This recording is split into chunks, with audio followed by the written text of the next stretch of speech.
Hello friends. Did you know nearly 80% of those who watch my videos aren't subscribed? If you enjoy these stories, please hit that subscribe button and leave a like. It really helps. Thank you for being here. By the way, where are you watching from? Let me know in the comments. I've been hauling timber through the Pacific Northwest for close to 11 years now, and I can tell you that the Cascade Range doesn't care how experienced you think you are. The mountains have a way of humbling you. Sharp switchbacks, sudden weather changes, logging roads that appear on no map, these are daily realities for drivers like me. My name is Abner Kincaid, and what happened to me in the fall of 2019 taught me that the most dangerous cargo isn't the one that shifts in transit. It's the one that was never supposed to be on your manifest in the first place.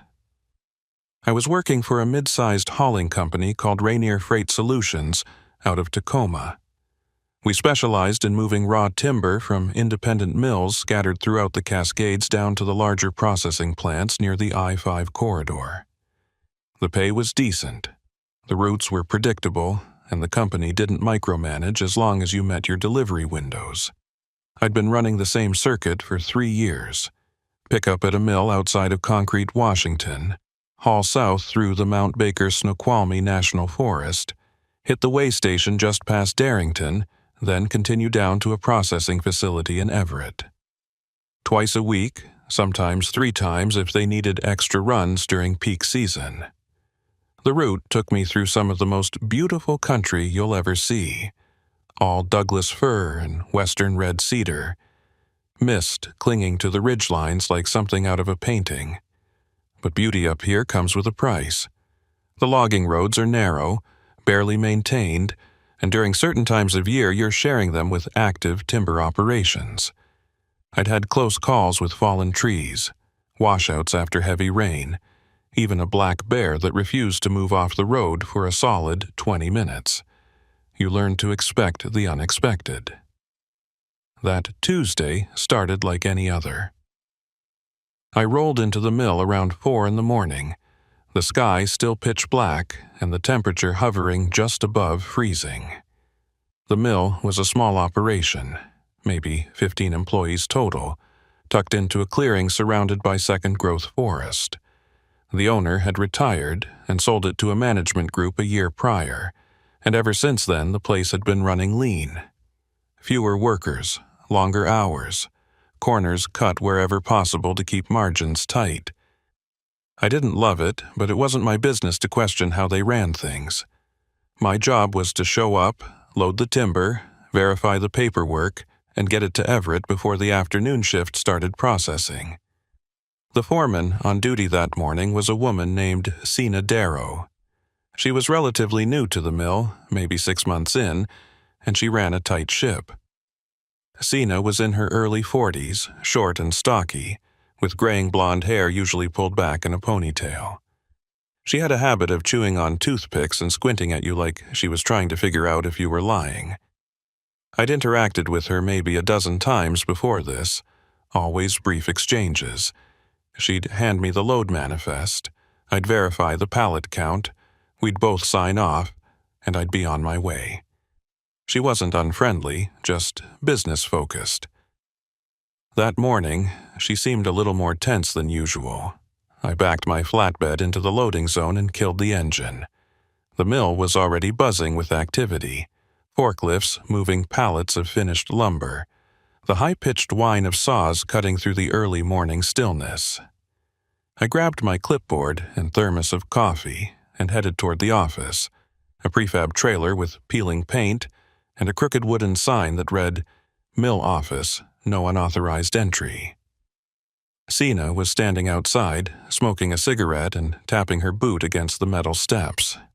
She looked up as I approached, exhaled a plume of smoke, and nodded. "Kincaid," she said, her voice flat. "You're early." I shrugged. Traffic was light. Figured I'd get here and get loaded before the sun comes up. She took another drag, then flicked the cigarette into a puddle. "Load's already staged. Should be straightforward. I need you out of here in 90 minutes, though. We've got another truck coming in at 6 and I can't have you blocking the bay. 90 minutes was tight, but doable. I nodded and followed her into the office, where she handed me the manifest. The paperwork looked standard. 240 board feet of Douglas fir, cut to spec, bundled and strapped on 8 pallets. The destination was listed as Everett Processing Plant Number 3, delivery window between 10 a.m. and noon. I scanned the numbers, cross-checked the pallet IDs, and signed at the bottom. Signe countered, then tucked her copy into a filing cabinet. "Anything I should know about this load?" I asked, more out of habit than genuine concern. She shook her head. "Nope, standard run. Just make sure you hit the weigh station. Leif's been on everyone's ass lately about overweight trucks." Leif Halverson was the senior inspector at the Darrington Weigh Station, a granite-faced guy in his mid-50s who took his job very seriously. He'd been there for over 20 years and had a reputation for catching violations that other inspectors missed. If your paperwork was off by even a decimal point, Leif would find it. Most drivers hated dealing with him, but I'd always managed to stay on his good side by keeping my loads clean and my documentation airtight. I'd only been flagged once in 3 years, and that was for a worn brake light. "I'm always clean," I said. "Never had an issue with Leif." Sina gave me a tight smile that didn't reach her eyes. "Good, keep it that way." I walked back out to the loading zone and watched as the crew finished strapping the pallets onto my flatbed. Everything looked solid. Tight straps, evenly distributed weight, tarps secured against the rain that was starting to spit down from the low clouds. I did my own visual inspection, tugging on the straps and checking the corner tie-downs. Satisfied, I climbed into the cab, fired up the engine, and rolled out of the mill just as the first hints of dawn started to gray the eastern sky. The logging road leading away from the mill was a winding, potholed stretch of gravel and mud. I took it slow, keeping the semi in second gear as I navigated the tight curves. The rain picked up, turning the windshield into a smeared mess that the wipers could barely keep up with. Visibility dropped to maybe 50 feet. I flicked on my fog lights and leaned forward, gripping the wheel tight. This was the part of the job I hated most, driving blind through unfamiliar terrain, trusting that the road wouldn't collapse or that a fallen tree wouldn't block my path. After about 20 minutes, the logging road merged onto a slightly better Forest Service route. Still unpaved, but at least wider and better maintained. I picked up speed, pushing the semi to a steady 30 miles per hour. The forest closed in on both sides, dense and dark, the trees so tall and tightly packed that almost no light penetrated the canopy. It felt like driving through a tunnel. The weigh station was about 45 minutes away, and I settled into the rhythm of the drive. My mind wandered. I thought about the mortgage payment I needed to make, the dentist appointment I'd been putting off, whether I'd have time to grab breakfast before the delivery. Mundane stuff. I didn't think about the load. Why would I? It was just timber. Certified, inspected, loaded by professionals. There was no reason to suspect anything was wrong. But looking back now, I realize that's exactly when things start to go sideways. When you're comfortable, when you're not paying attention, when you assume everything is routine. The rain had let up by the time I hit the paved section of Highway 5 and 30, but the road was still slick. I merged into the right lane and checked my mirrors. No one behind me, no one ahead. Just me and the empty highway. A few miles later, I saw the familiar green sign. Weigh Station 1 mile. All commercial vehicles must stop. I flicked on my turn signal, even though there was no one around to see it, and started slowing down. The weigh station sat in a cleared lot just off the highway, a low concrete building with a covered scale platform and a small office with tinted windows. A flagpole out front flew the Washington state flag, snapping in the wind. I rolled onto the scale and waited, engine idling. The digital readout on the pole ticked upward as the scale calibrated, then settled on a number, 68,400 pounds, well within legal limits. I was about to shift into gear and roll off when the office door opened and Leif Halverson stepped out. He was wearing his usual uniform, dark green Department of Transportation jacket, black pants, steel-toed boots. His hair was buzzed short, streaked with gray, and his face had the weathered look of someone who'd spent decades outdoors. He waved me over to the side of the scale platform, and I pulled forward into the inspection lane. I rolled down my window as he approached, clipboard in hand. "Morning, Leif," I said, trying to sound casual. He didn't return the greeting. "Kincaid, kill the engine and step out, please." That wasn't standard. Usually, Leif would just check the weight, glance at my paperwork, and wave me through. Asking me to step out meant he was doing a full inspection, which could take anywhere from 15 minutes to an hour depending on how thorough he wanted to be. I swallowed my irritation and complied, shutting off the engine and climbing down from the cab. "Something wrong?" I asked. Leif didn't answer right away. He walked around the front of the truck, running his hand along the hood, then moved to the flatbed.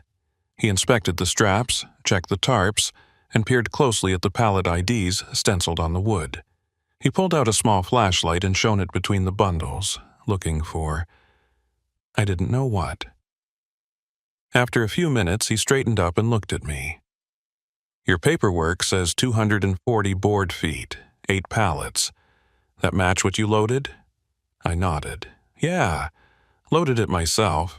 Watch the crew strap it down. Everything's accounted for." Leif's eyes narrowed. "When did you pick this up?" "This morning, around 4:30.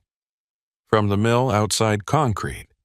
"Yeah, same place I always pick up from." He made a note on his clipboard. "Who signed off on the load?"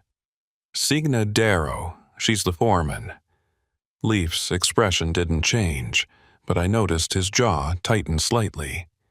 He walked back to his office without another word, leaving me standing in the cold drizzle. I shoved my hands in my pockets and waited, watching as he disappeared inside. Through the tinted window, I could see him making a phone call. My stomach started to churn. Something was off. Leif had inspected my loads dozens of times over the years, and he'd never acted like this. He was usually efficient, professional, even friendly in a gruff sort of way. This felt different. This felt like he suspected something. But what? The load was clean. I'd verified the count myself. The paperwork matched. There was no reason for him to be suspicious unless something was wrong with the load itself, something I hadn't noticed. After what felt like an eternity, Leif emerged from the office. He walked over to me, his face unreadable. "I'm going to need you to unstrap one of those pallets," he said. "I want to inspect the wood." I blinked. "Inspect it?" "Leif, it's just timber. It's all certified, tagged, loaded by the mill. What's there to inspect? Just do it, Kincaid." His tone left no room for argument. I grabbed my gloves from the cab and climbed onto the flatbed. The rain had started up again, a light mist that made everything slippery. I carefully unhooked the straps on the rearmost pallet, the one closest to the cab, and peeled back the tarp. The wood looked fine, straight, clean cuts, bundled tightly with steel bands. I didn't see anything unusual. Leif climbed up beside me, his boots clanging on the metal bed. He crouched down and ran his hand along the edge of one of the boards, then pulled out a small knife and scraped at the surface. A few splinters came loose, revealing a faint stain underneath. He held the splinters up to the light, turning them over in his fingers. "This wood's been treated," he said quietly. I frowned. "Yeah, so? Treated. Lumber's not illegal." "Treated with what, though?" He stood up and looked at me. You know what kind of treatment this mill uses? I shook my head. I'm just the driver. I don't get involved in the processing. Leaf's expression darkened. This wood's been pressure treated with chromated copper arsenate, CCA. It's banned for residential use because it's toxic. The only legal applications are industrial, marine pilings, utility poles, that kind of thing. And even then, it has to be documented and tracked. This load? He gestured at the pallets. This is being shipped to a residential processing plant. That's a violation. My heart sank. I didn't know. I just loaded what they gave me. The manifest says it's standard Douglas fir. The manifest's wrong, or it's been falsified. He pulled out his phone and took several photos of the wood, the pallet IDs, and my truck's DOT number. I'm going to have to hold this load pending further investigation. You're not going anywhere until I sort this out. I felt a cold spike of panic. If the load was illegal, I could be fined, possibly lose my CDL, maybe even face criminal charges if it turned out I was knowingly transporting banned materials. But I wasn't. I had no idea. This was supposed to be a routine run. Leaf, I swear to God I didn't know, I said, trying to keep my voice steady. I've been running this route for 3 years. I've never had a problem. Sina signed off on this. She gave me the manifest. If something's wrong, it's on the mill, not me. Leaf studied me for a long moment, then nodded slowly. I believe you. But that doesn't change the fact that you're carrying illegal cargo. I have to report this. He climbed down from the flatbed and headed back to the office. I stood there, rain soaking through my jacket, staring at the wood that was about to upend my entire career. My mind raced. How could this have happened? Sina had seemed tense, sure, but not guilty. Not like she was handing me a load that could get us both arrested. Unless she didn't know either. Unless someone at the mill was running a side operation, treating wood off the books and slipping it into legitimate shipments. Or maybe she did know. Maybe that's why she'd been so insistent about me getting out of the loading zone quickly, so eager to rush me through the paperwork. Maybe I was the patsy, the unwitting mule hauling contraband timber, while she and whoever else was involved pocketed the profits. Leaf came back out, his face grim. I just spoke to my supervisor.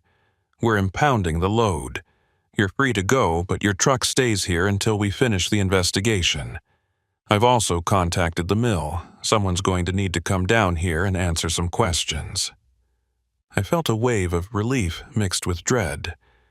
At least I wasn't being arrested. But losing the truck meant losing work, losing income, losing credibility with my company. And if the investigation dragged on, I could be sidelined for weeks. How long's this going to take? I asked. Leaf shrugged. Depends on what we find. Could be a few days. Could be longer. You'll need to arrange alternative transport home. I pulled out my phone and called my dispatcher, explained the situation as calmly as I could. She was sympathetic but firm. Without the truck, I couldn't work. She'd reassign my upcoming loads to other drivers and let me know when I could resume. I thanked her and hung up, feeling numb. Leaf handed me a printed receipt for the impounded load. You'll get a copy of the investigation report once it's complete. If you're clean, you'll get your truck back. If not, he didn't finish the sentence. He didn't have to. I called a friend who lived in Darrington and asked for a ride back to Tacoma. While I waited, I sat on the curb outside the weigh station, watching as Leaf and 2 other inspectors carefully unloaded and cataloged every pallet on my truck. They worked methodically, taking photos, scraping samples, marking each piece with evidence tags. It was surreal, watching my livelihood being dissected like a crime scene. My friend showed up about an hour later, and I climbed into his beat-up Ford Ranger without a word. As we pulled away, I looked back at the way station. My truck sat there, stranded and still, surrounded by inspectors and flashing yellow lights. I thought about Sina Darrow, standing outside the mill office, smoking her cigarette and telling me the load was clean. I thought about the tightness in her voice, the way she'd avoided eye contact when I asked if there was anything I should know. She'd lied to me. Or at least she'd kept something from me. And now I was paying the price. But as angry as I was, I couldn't shake the feeling that Sina wasn't the mastermind here. She was just another cog in a machine, same as me. Someone higher up was calling the shots. Someone who knew exactly what they were doing and didn't care who got burned in the process. I didn't hear from Leaf or the DOT for 3 days. 3 long, agonizing days of sitting at home, checking my phone every 5 minutes, replaying the entire morning in my head. On the 4th day, I got a call from an unknown number. I answered, and a woman's voice introduced herself as an investigator with the Washington State Department of Natural Resources. She wanted to meet.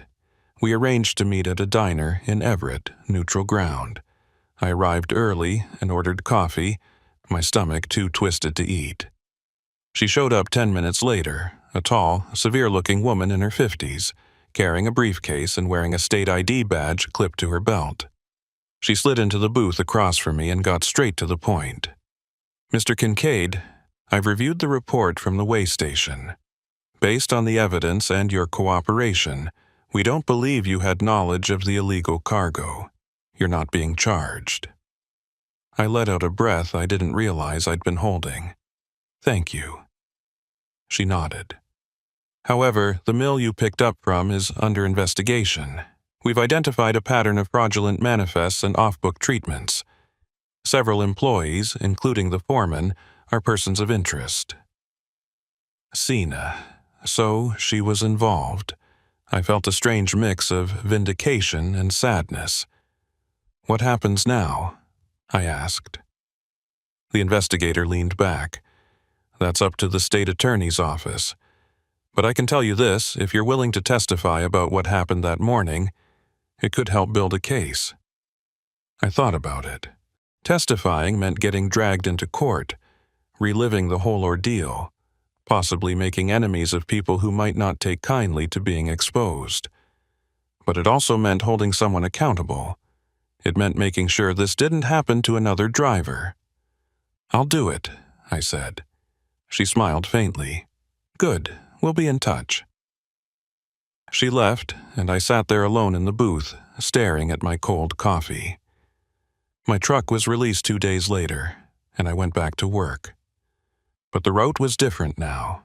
The mill outside Concrete was shut down pending the investigation, and Rainier Freight reassigned me to a different circuit, hauling freight along the coast instead of through the mountains. I didn't mind. The Cascades had lost some of their beauty for me. Now, when I looked at those towering trees and mist-covered ridges, all I could think about was how easy it was to hide something in plain sight, how trust could be weaponized, how a simple load of timber could carry secrets that cost people their jobs, their freedom, maybe even their lives. The first week back on the road felt wrong. I'd been driving the same Cascades route for 3 years, and suddenly I was hauling refrigerated goods along the coast. Astoria to Bellingham, sometimes down to Newport if the company needed coverage. The pay was the same, the hours were similar, but everything else felt off. I missed the mountains, the smell of fresh-cut timber, even the sketchy logging roads. But more than that, I couldn't stop thinking about what had happened at the way station. Every time I closed my eyes, I saw Leif Halverson's face as he scraped that wood sample, the way his jaw had tightened when I mentioned Sina Darrow's name. The investigator from the DNR had told me the mill was under investigation, but she'd been vague about the details. I didn't know if Sina had been arrested, if she'd cooperated, or if she'd lawyered up and denied everything. Part of me wanted to know. Another part of me wanted to forget the whole thing and move on, but I couldn't. 3 weeks after the way station incident, I got a call from a number I didn't recognize. I almost didn't answer. Too many spam calls lately, but something made me pick up. "Mr. Kincaid?" The voice was male, older, with a slight rasp, like he'd been a smoker for years. "Yeah, who's this?" There was a pause, long enough that I thought the call had dropped. Then, "My name's not important. What's important is that you're in danger." I felt my stomach drop. "What are you talking about?" "That load you picked up from the mill, the one that got impounded. You think that was an accident?" I pulled over to the shoulder, my hands suddenly shaking. "Who is this? How did you get my number?" "Listen carefully. The people running that operation at the mill, they know you talked to the DNR. They know you agreed to testify, and they're not happy about it." My mouth went dry. "Are you threatening me?" "I'm warning you," the voice said. "I used to work at that mill. I got out before things went sideways, but I know how these people operate. You need to watch your back. Don't drive alone at night. Don't take routes you're not familiar with. And for God's sake, don't trust anyone connected to that place." The line went dead. I sat there on the shoulder for a long time, semi-idling, hazards flashing. My heart was pounding so hard I could feel it in my throat. I tried calling the number back, but it went straight to a generic voicemail. I thought about calling the DNR investigator, but what would I even say? Some anonymous caller warned me I was in danger. She'd probably tell me it was a prank, someone trying to scare me into backing out of my testimony. But the caller had known details. He'd known about the impounded load, about the DNR, about my agreement to testify. That wasn't public information. Someone on the inside had leaked it. Or someone on the outside was keeping very close tabs on the investigation. I tried to shake it off, told myself I was being paranoid. But that night, back in my apartment in Tacoma, I couldn't sleep. Every sound in the hallway made me jump. Every set of headlights passing by my window felt like a threat. I got up around 2 in the morning and checked the locks on my door 3 times. I even dragged a chair over and wedged it under the doorknob, something I hadn't done since I was a kid afraid of monsters in the closet. Except this time, the monsters were real. The next morning, I called my dispatcher and asked for a few days off. She didn't ask questions, just marked me as unavailable and wished me well. I needed to clear my head, figure out if I was actually in danger or just spiraling. I thought about driving out to the coast, finding a cheap motel, and disappearing for a while. But that felt like running, and I'd never been good at running from problems. Instead, I decided to do something that was probably stupid but felt necessary. I was going to drive back to that mill. Not to confront anyone, I wasn't that reckless, but to see if I could figure out what was really going on. The DNR investigator had been tight-lipped about the details, and the anonymous caller had only given me vague warnings. I needed answers, and the only place I was going to find them was at the source. I knew the mill had been shut down, so I wasn't worried about running into Sina or any of the other employees. I just wanted to look around, maybe spot something that didn't add up, something that could explain why a routine timber load had turned into a criminal investigation. I left Tacoma early on a Thursday morning, driving my personal truck instead of the semi. The route took me up Highway 530, the same road I'd driven dozens of times before. But this time, I wasn't hauling anything. I was just a guy in a pickup, heading into the mountains with a gnawing sense of dread in his gut. The weather was overcast, typical for late fall, with low clouds clinging to the ridgelines and a steady drizzle that turned the windshield into a smeared mess. I passed the way station around mid-morning. Leaf's patrol car was parked out front, and I saw him through the window of the office, talking on the phone. I kept my eyes forward and didn't slow down. 20 minutes later, I turned onto the logging road that led to the mill. The road was worse than I remembered. Deeper potholes, more washouts, sections where the gravel had been completely washed away and replaced with slick mud.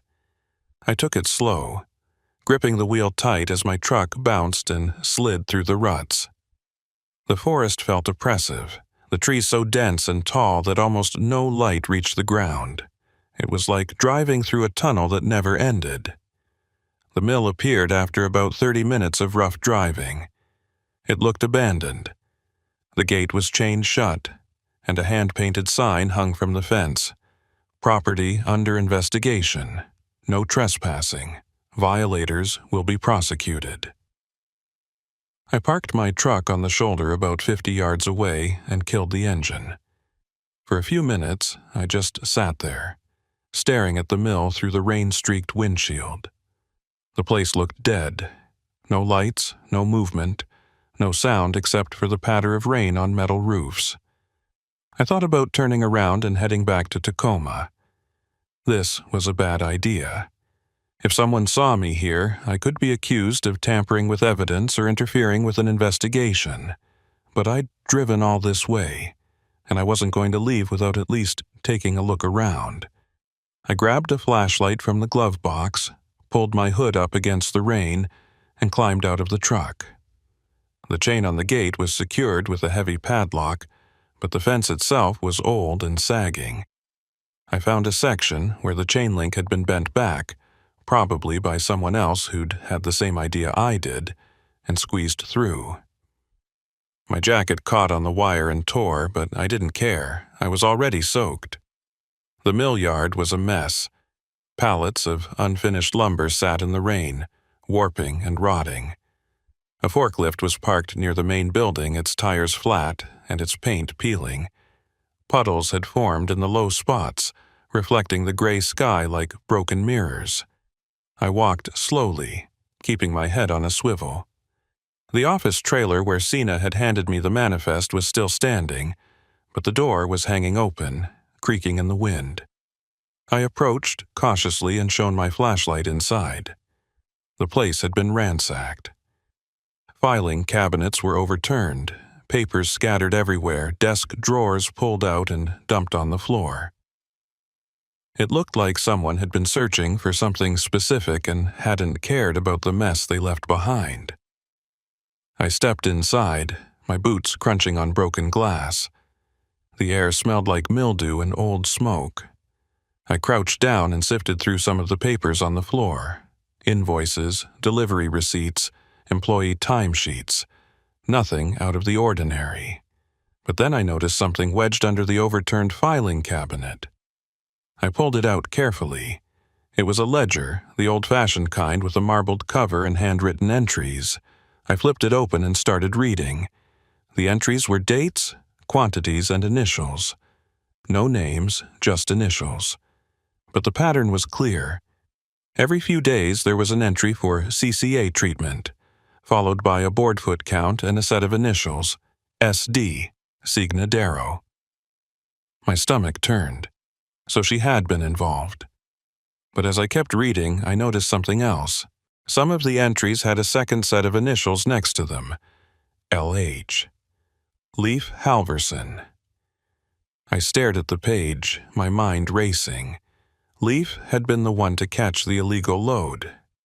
He'd been the one to impound my truck and call in the investigation.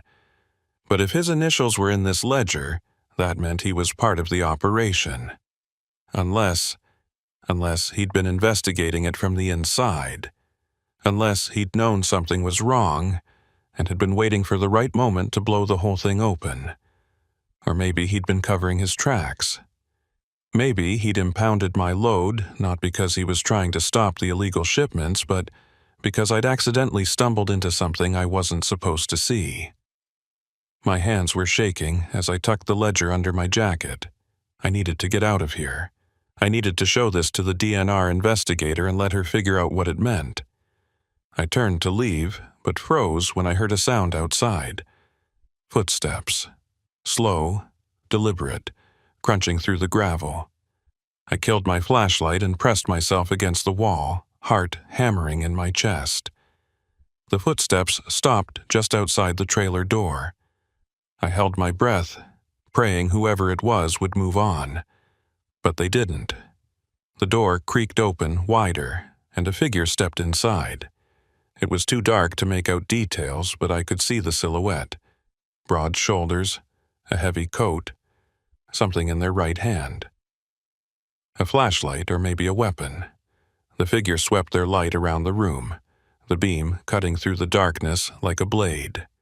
I ducked behind the overturned desk, pressing myself as flat as I could against the floor. The beam passed over my hiding spot, lingered for a moment, then moved on. I heard the person muttering something under their breath, too quiet to make out. Then the footsteps started again, moving deeper into the trailer. This was my chance. I crawled toward the door, moving as silently as I could, my knees soaking through on the wet floor. I reached the threshold and risked a glance back. The figure had their back to me, shining their light into the corner where the filing cabinets had been stacked. I slipped out the door and ran. I didn't stop running until I reached my truck. I fumbled with the keys, my hands shaking so badly I almost dropped them. I finally got the door open, threw myself inside, and locked it. I started the engine and threw the truck into reverse, spinning the tires as I backed away from the mill. I didn't turn on my headlights until I was back on the logging road, and even then, I kept checking the rearview mirror, expecting to see someone following me, but the road behind me stayed empty. I drove back to the highway in a daze, my mind replaying what I'd just seen. Who had that person been? An investigator? A looter? Someone connected to the illegal operation, coming back to destroy evidence. I didn't know, and I wasn't going to stick around to find out. When I hit the highway, I pulled over at the first rest stop I saw and called the DNR investigator. She answered on the third ring. "Mr. Kincaid? Is everything all right?" I told her everything. The anonymous call, the drive to the mill, the ransacked office, the ledger, the figure in the trailer. She listened without interrupting, and when I finished, there was a long silence on the other end of the line. "You shouldn't have gone there," she said finally, her voice tight. "That was extremely dangerous. I know, I'm sorry, but I found something. A ledger with initials. SD and LH signed Darrow and Leif Halverson. They were both involved." Another silence, then, "Where are you right now?" "Rest stop on Highway 530, about 10 miles east of Darrington." "Stay there. I'm sending someone to pick up that ledger. Do not go home. Do not go anywhere alone. Do you understand?" The fear in her voice made my blood run cold. "What's going on? Why are you so worried?" She hesitated. "Leif Halverson didn't show up for work this morning. His supervisor tried calling him, but his phone's going straight to voicemail. We sent a unit to his house, and Mr. Kincaid, his house was empty, cleared out. It looks like he left in a hurry." My mouth went dry. "You think he ran?" "I think he knows we're closing in. And if he's desperate enough to run, he's desperate enough to do something reckless. That's why I need you to stay put. We're going to make sure you're safe." I waited at that rest stop for 2 hours, the ledger clutched in my lap, jumping at every car that pulled in. Finally, a black SUV with government plates rolled up, and the DNR investigator stepped out. She was flanked by 2 state troopers, both armed. She took the ledger from me, flipped through it quickly, and nodded. "This is good. This is exactly what we needed." One of the troopers stepped forward. "Mr. Kincaid, we're going to escort you home. We'll have a unit stationed outside your apartment until we locate Halverson. You're not in immediate danger, but we're not taking any chances." I nodded numbly and followed them back to Tacoma. The whole drive, I kept thinking about Leif. I'd trusted him. I'd thought he was one of the good guys, the kind of inspector who did his job by the book and didn't cut corners. But if those initials in the ledger were his, then he'd been dirty all along. He'd been part of the operation, and when things started to fall apart, he tried to cover his tracks by impounding my load and playing the hero. And now he was gone, running, hiding, or maybe planning something worse. I didn't sleep that night. I sat in my apartment with the lights off, watching the street through the window, waiting for something to happen. But nothing did. The state trooper's car stayed parked outside, its engine idling, its headlights cutting through the darkness, and somewhere out there Leif Halverson was still running. The DNR investigator called me the next morning. Her voice was calm, but I could hear the tension underneath. We found Halverson's truck abandoned near the Canadian border.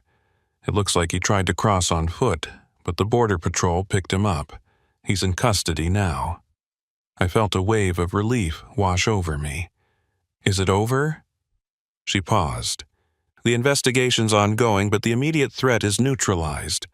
Halvorson's talking. He's implicating several others, including Sina Darrow and a few mill employees. It's going to take time to sort through everything, but we're building a solid case. What about me?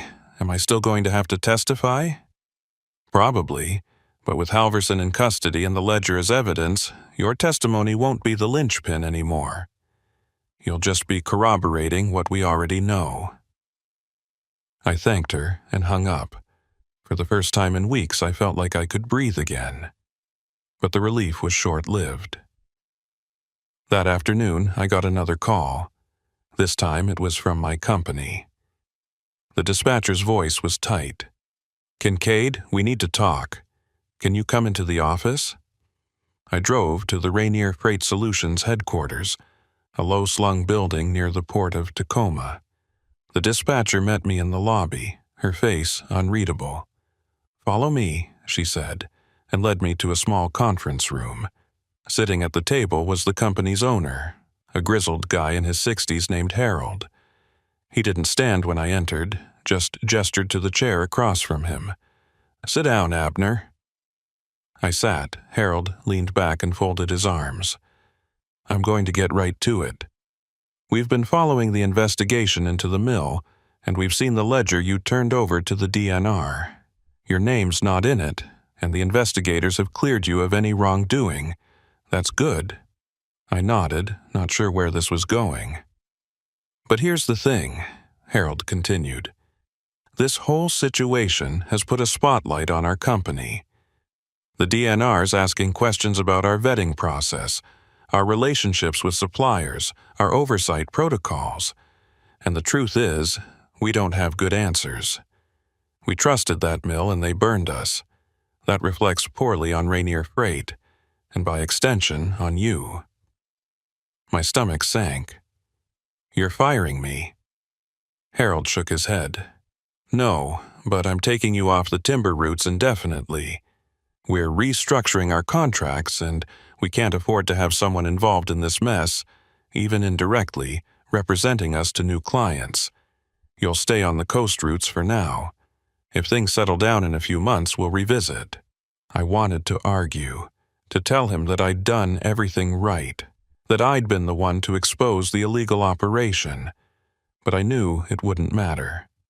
In his eyes, I was a liability. "Fine," I said quietly. Harold stood. "I'm sorry, Abner. I know this isn't fair, but it's business." I walked out of that office feeling hollowed out. I'd done the right thing, and it had cost me everything. 2 months later, I was still hauling refrigerated goods along the coast. The work was steady, the pay was decent, but I felt like a ghost. I'd lost my route, my routine, my sense of purpose. I'd helped take down a criminal operation, but instead of feeling like a hero, I just felt tired. One rainy afternoon, I was parked at a truck stop near Astoria waiting out a storm, when I saw a familiar face. Sina Darrow. She was walking across the parking lot, head down, hood pulled up against the rain. I almost didn't recognize her. She'd lost weight, and her face looked gaunt, haunted. She didn't see me. I watched as she climbed into an old sedan and drove away. I thought about following her, confronting her, demanding to know why she'd dragged me into her mess. But I didn't. I just sat there, watching her taillights disappear into the rain. Later that night, I got a text from an unknown number. It was short. "Thank you for what you did. L.H. Leif Halverson." I stared at the message for a long time, then deleted it. I didn't want his thanks. I didn't want anything from him. I just wanted to forget. But I knew I never would. Every time I drove past a way station, every time I saw a load of timber strapped to a flatbed, I'd remember that morning at Darrington. I'd remember the look on Leif's face as he scraped that wood sample. I'd remember the ledger, the initials, the figure in the trailer. And I'd remember that sometimes doing the right thing doesn't save you. It just makes you a witness to how broken everything really is. 6 months after the investigation closed, I was still running coastal routes. The monotony had become almost comforting. Pick up refrigerated seafood in Astoria. Deliver to distributors in Seattle. Repeat. No way station drama. No illegal cargo. No midnight phone calls warning me that my life was in danger. Just me, the highway, and the endless gray expanse of the Pacific Ocean. I told myself I was fine with it. I told myself the Cascades were behind me, that I'd moved on. But every time I passed the exit for Highway 530, I felt something twist in my chest. A mix of anger and longing and something I couldn't quite name. I missed the mountains. I missed the smell of fresh-cut timber. I even missed the sketchy logging roads and the constant threat of black bears blocking my path. The coast was beautiful, sure, but it felt hollow, like I was driving through someone else's life. It was early April when things started to unravel again. I was making a delivery run to a processing plant just south of Bellingham when I got a call from the DNR investigator. I hadn't heard from her in months, and seeing her name on my caller ID made my stomach drop. "Mr. Kincaid?" she said when I answered, her voice all business. "I need to ask you a few follow-up questions about the mill investigation. Can you meet me tomorrow afternoon?" I pulled into a rest area and killed the engine. I thought the case was closed. Leif and Sina both pleaded guilty, right? They did, but we've uncovered some additional evidence that suggests the operation was larger than we initially thought. There may have been other drivers involved, other mills, maybe even a distribution network spanning multiple states. We're trying to piece together the full scope, and we think you might be able to help. I rubbed my eyes, exhaustion settling over me like a heavy blanket. "I told you everything I know. I picked up one load, it got flagged, and I cooperated. What else is there?" She hesitated. "We found your truck's GPS data in the evidence Leif Halverson kept. He'd been tracking your routes for months before the way station incident. We're not sure why, but we think he was vetting you for something. Maybe trying to recruit you, or maybe just making sure you weren't a threat to the operation. Either way, we need to go through your delivery records and cross-reference them with the dates and locations in his files." The idea of Leif tracking me made my skin crawl. "Fine. When and where?" She gave me the address of a DNR field office in Olympia, and we set a meeting for 2 o'clock the next day. I hung up and sat there in the rest area, staring at the ocean through my windshield. Waves crashed against the rocks below, methodical and relentless, and I wondered how deep this thing really went. How many people had been involved? How many loads had I hauled without knowing what I was really carrying? The thought kept me awake that night. I drove to Olympia the next afternoon, my stomach churning the entire way. The DNR field office was a nondescript building tucked into an industrial park, all concrete and tinted windows. The investigator met me in the lobby and led me to a small conference room where a younger guy in a suit was waiting. He introduced himself as an assistant attorney general assigned to the case. We sat down, and they spread out a series of documents on the table. GPS printouts, delivery manifests, highlighted dates and routes. The investigator pointed to one of the printouts. This is your truck's movement data from August through October of 2019. Do you recognize these routes? I leaned in and studied the map. Most of it was familiar, my usual runs from the mill outside Concrete down to Everett, but there were a few routes that didn't make sense, detours that I didn't remember taking, stops at locations I'd never heard of. I didn't drive these, I said, pointing to the anomalies. I don't even know where this is. I tapped a circled location deep in the Cascades, miles from any main road. The investigator exchanged a glance with the attorney. Are you sure? Because according to the GPS, your truck was at that location for over an hour on September 14th, 2019. I racked my brain, trying to remember. September 14th. That would have been a Saturday, one of my regular delivery days. I'd picked up a load, driven to Everett, unloaded, and driven back to Tacoma. Nothing unusual. I didn't stop anywhere, I said firmly. I went straight from the mill to the processing plant. That's it. The attorney leaned forward. Is it possible someone else drove your truck that day? Maybe while you were on a break or during a shift change? I shook my head. I don't let anyone else drive my rig, ever, and I sure as hell didn't take a detour into the middle of nowhere. The investigator tapped her pen against the table, thinking. What if someone tampered with your GPS? Planted a device that logged false locations to make it look like your truck was involved in the operation? That sent a chill down my spine. You're saying someone framed me? Not necessarily framed, the attorney said, but possibly used your truck as cover. If they could make it look like you were making deliveries to off-book locations, it would muddy the investigative trail, make it harder for us to identify the real players. I thought about the anonymous phone call I'd gotten months ago, the warning to watch my back. At the time, I'd assumed it was someone trying to intimidate me into silence. But what if it had been something else? What if someone had been trying to warn me that I was being set up?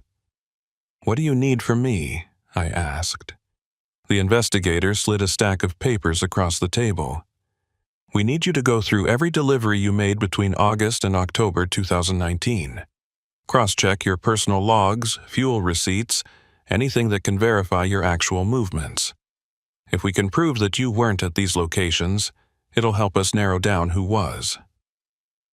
I spent the next 3 hours in that conference room, combing through old receipts and logbooks. My handwriting from 6 months ago felt like it belonged to a stranger. I found fuel receipts that confirmed I'd been on the main highway during the times the GPS claimed I was deep in the mountains. I found way station timestamps that didn't match the detour routes. Slowly, piece by piece, I built a timeline that exonerated me. The investigator nodded as she reviewed the documents. This is good. This helps. We'll submit this to the prosecutor's office and see if we can get a warrant to examine your truck's GPS system for tampering.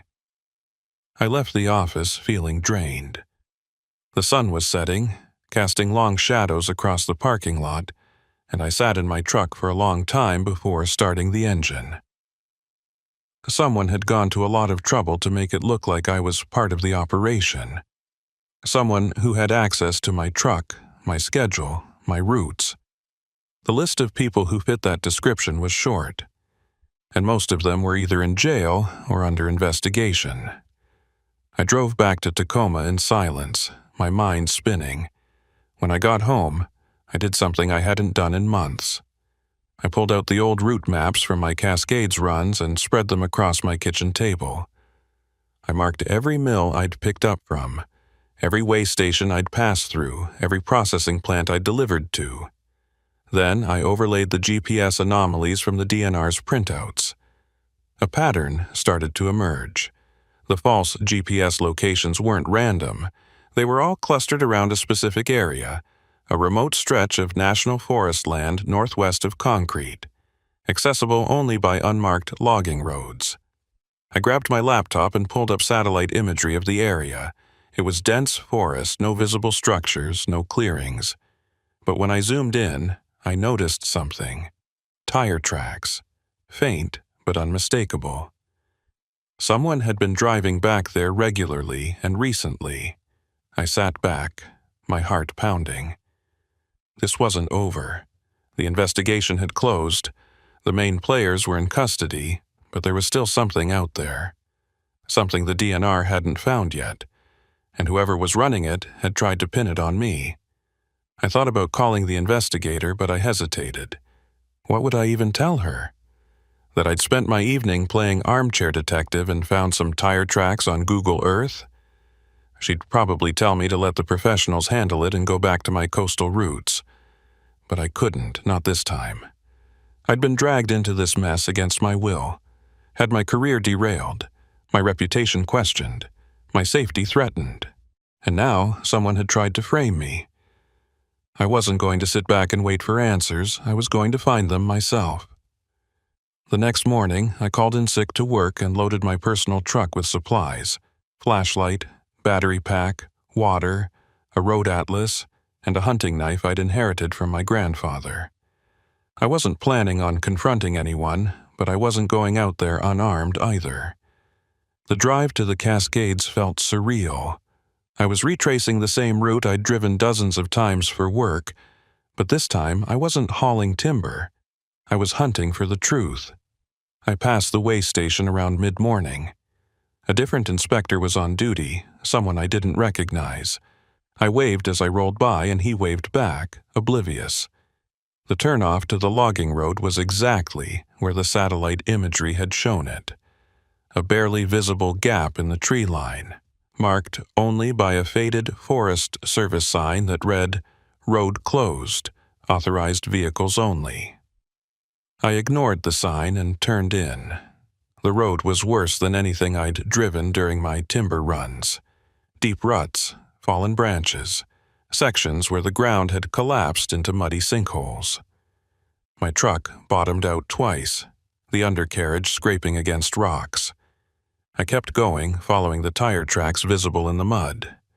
After about 30 minutes, the road opened into a small clearing, and that's when I saw it. A semi-truck parked at the far end of the clearing, half hidden under a camouflaged tarp. My breath caught.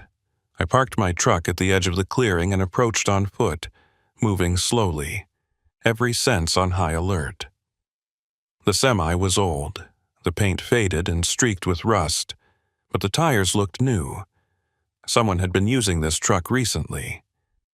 I circled around to the back and pulled aside the tarp. The flatbed was empty, but there were fresh gouges in the wood, recent scrapes from cargo that had been loaded and unloaded. I tried the cab door. Locked. I peered through the window and saw a clipboard on the passenger seat, papers clipped to it. I needed to see what was on those papers. I looked around for something to break the window with and found a fist-sized rock near the tree line. I hesitated, weighing the risk. Breaking into a vehicle was illegal, but so was whatever operation this truck was involved in. I smashed the window. The glass shattered inward, and I reached through and unlocked the door. The cab smelled like stale cigarettes and motor oil. I grabbed the clipboard and flipped through the papers. Delivery manifests, dates, locations, cargo descriptions. All of them listed timber, all of them signed off by someone with the initials SD Signadero. But the dates were recent, within the last 2 weeks. My blood ran cold. Signa was supposed to be in jail, awaiting sentencing. How the hell was she still running deliveries? I heard a sound behind me, a twig snapping. I spun around, heart racing, and saw a figure standing at the edge of the clearing. It was a woman, short, stocky, graying blonde hair pulled back in a ponytail. Signadero. She was holding a shotgun, pointed directly at me. "You shouldn't have come here, Kincaid," she said quietly. I raised my hand slowly. Signa, I thought you were in custody." She laughed, a bitter, hollow sound. "I was. Made bail last week. My lawyer's a shark. But that doesn't matter now. What matters is that you're trespassing on private property and interfering with my business." "Your business?" I gestured at the semi. "You mean your illegal timber operation? The one that got you arrested in the first place?" Her eyes hardened. "You don't know what you're talking about. This isn't the same thing. This is legitimate. I'm just trying to make a living." I took a step back, keeping my hands up. "Then why are you pointing a gun at me?" She didn't answer. We stood there in silence, the only sound the wind rustling through the trees. Then she lowered the shotgun slightly. "Leaf told me you were smart. Too smart for your own good. He said you'd figure it out eventually." "Figure what out?" I asked. "That the operation didn't end when he got arrested. That there were others involved, people higher up the chain, people who don't take kindly to loose ends." My stomach dropped. "Are you saying I'm a loose end?" Sina's expression softened, just for a moment. "I'm saying you need to leave. Right now. Get in your truck, drive back to Tacoma, and forget you ever saw this place. Because if you don't, the people I work for will make sure you disappear. And trust me, Kincaid, I don't want that. You did me a favor turning over that ledger. It gave the DNR enough to arrest Leaf, and he was the one who was really running things. I was just a pawn. But the people above him, they're still out there, and they're watching." I stared at her, trying to process what she was saying. "If you were just a pawn, why are you still doing this? Why not cooperate, cut a deal, get out?" She shook her head. "Because there is no getting out. Not for me. I'm in too deep. But you still have a chance. So take it." She raised the shotgun again, this time pointing it at the ground between us. "Go. Now." I didn't argue. I backed toward my truck, keeping my eyes on her, and climbed inside.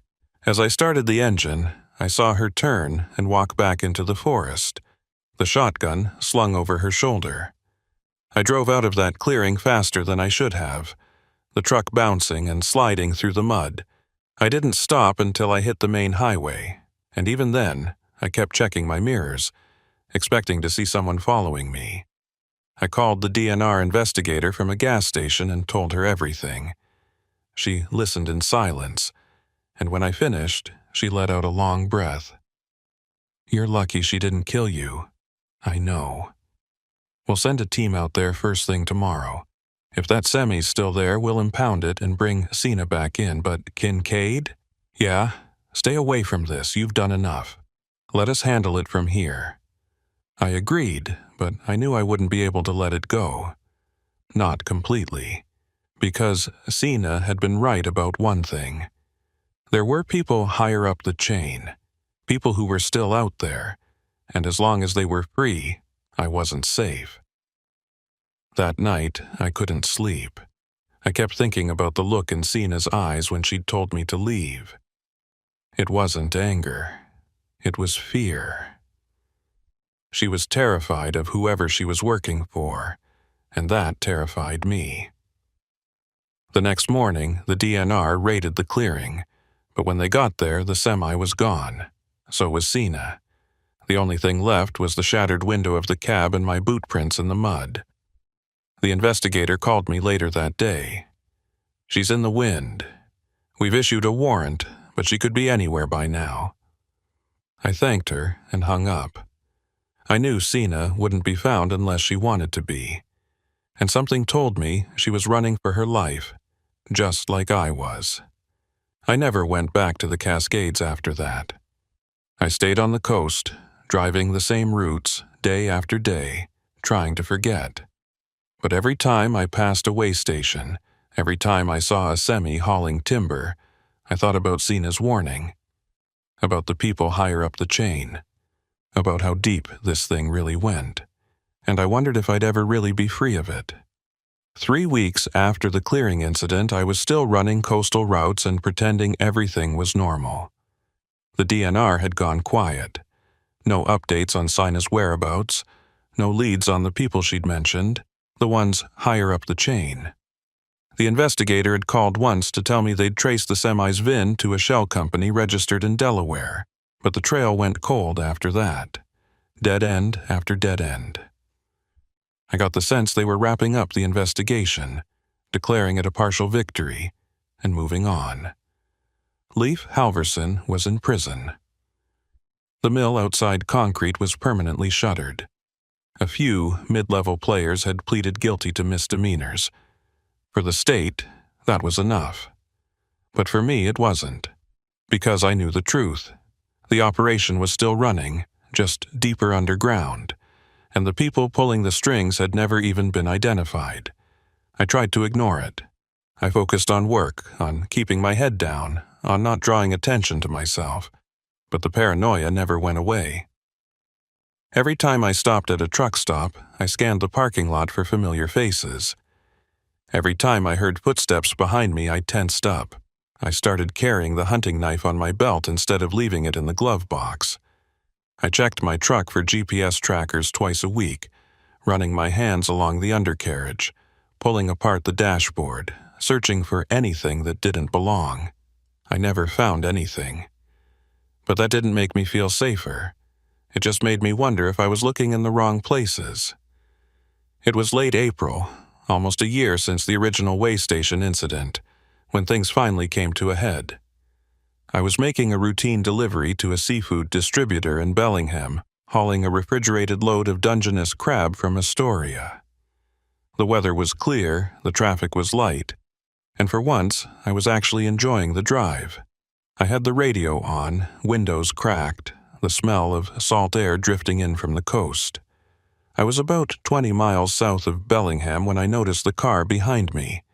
A dark blue sedan, maybe 10 years old, staying exactly 3 car lengths back. At first, I didn't think anything of it. Plenty of people drive the same speed on the highway. But after 10 minutes, the car was still there. Same distance, same lane. I tapped my brakes, slowing down by 5 miles per hour. The sedan slowed too. I sped up. The sedan matched my speed. My hands tightened on the wheel.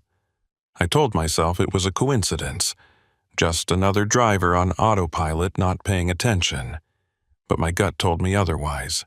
I took the next exit, a random turnoff leading to a small town I'd never been to. The sedan followed. Now I was sure. Someone was tailing me.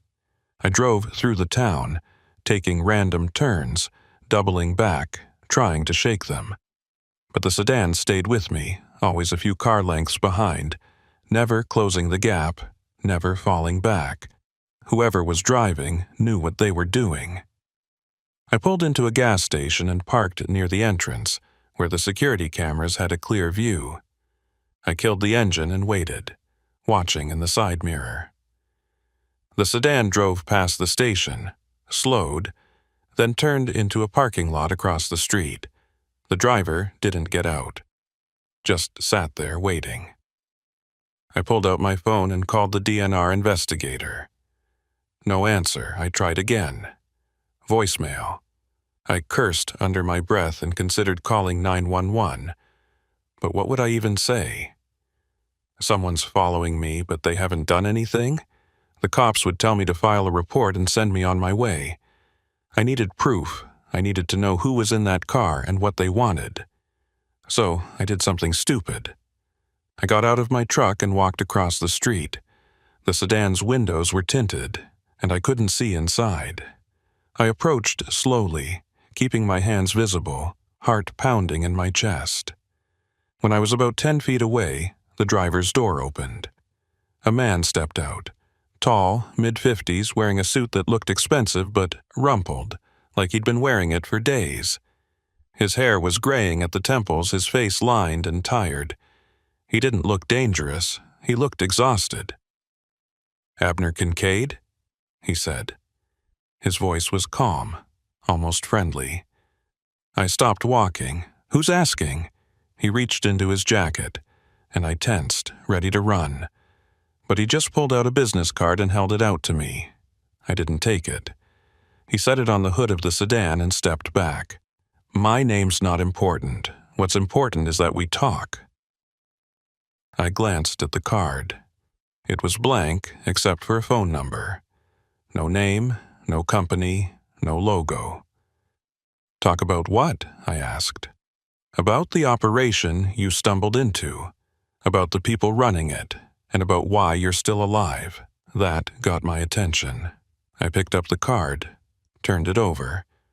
Still blank. "If you're trying to scare me, it's working. But I don't know anything. I told the DNR everything I know. I'm out." The man shook his head. "You're not out. You were never out. The moment you picked up that load from the mill, you became part of this, and the people I work for have been watching you ever since." My blood ran cold. "Who do you work for?" He smiled faintly. "Let's just say I'm a middleman. I don't make the decisions. I just deliver messages. And the message I'm here to deliver is this: stop looking. Stop asking questions. Stop trying to piece together what happened. Because if you don't, the people above me will decide you're a liability, and liabilities get eliminated." I felt anger rising in my chest. I haven't been looking. I've been minding my own business, driving my routes, staying out of trouble. What more do you want from me? "We want you to forget," he said simply. "Forget the mill. Forget Darrow. Forget Leif Halverson. Forget that clearing in the Cascades.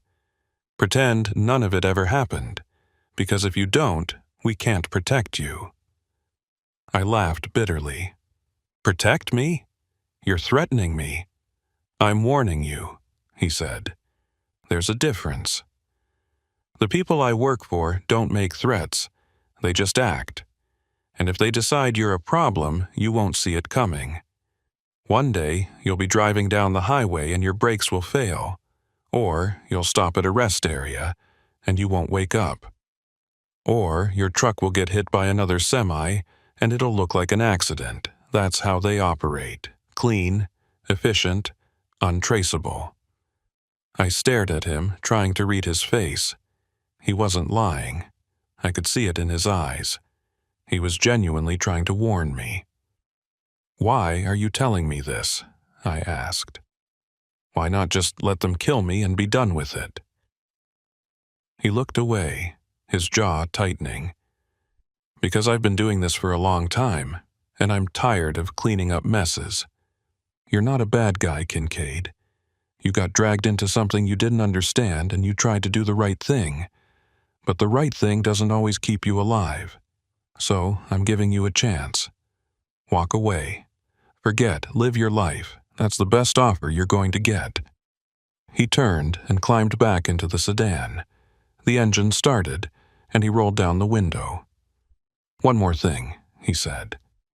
"If you ever try to contact the DNR or the police or anyone else about this conversation, the offer's off the table." "Understood." I nodded numbly. The sedan pulled out of the parking lot and disappeared down the highway. I stood there for a long time, the business card clutched in my hand, trying to process what had just happened. I drove to Bellingham in a daze, unloaded the crab and headed back to Tacoma. The whole drive, I kept checking my mirrors, expecting to see the sedan again. But the road stayed empty. That night, I sat in my apartment and stared at the blank business card. Part of me wanted to call the number, to demand answers, to fight back. But another part of me, the part that wanted to survive, told me to throw the card away and do exactly what the man had said. Forget. Move on. Pretend none of it ever happened. I thought about Cena's warning in the clearing, about the people higher up the chain, about how deep this thing really went. And I realized that I'd been naive. I'd thought that turning over the ledger, cooperating with the investigation, doing the right thing would be enough to protect me. but it hadn't. It had just painted a target on my back. The next morning, I made a decision. I wasn't going to forget. But I wasn't going to fight either. I was going to disappear. Not literally. I still needed to work, to pay my bills, to live my life.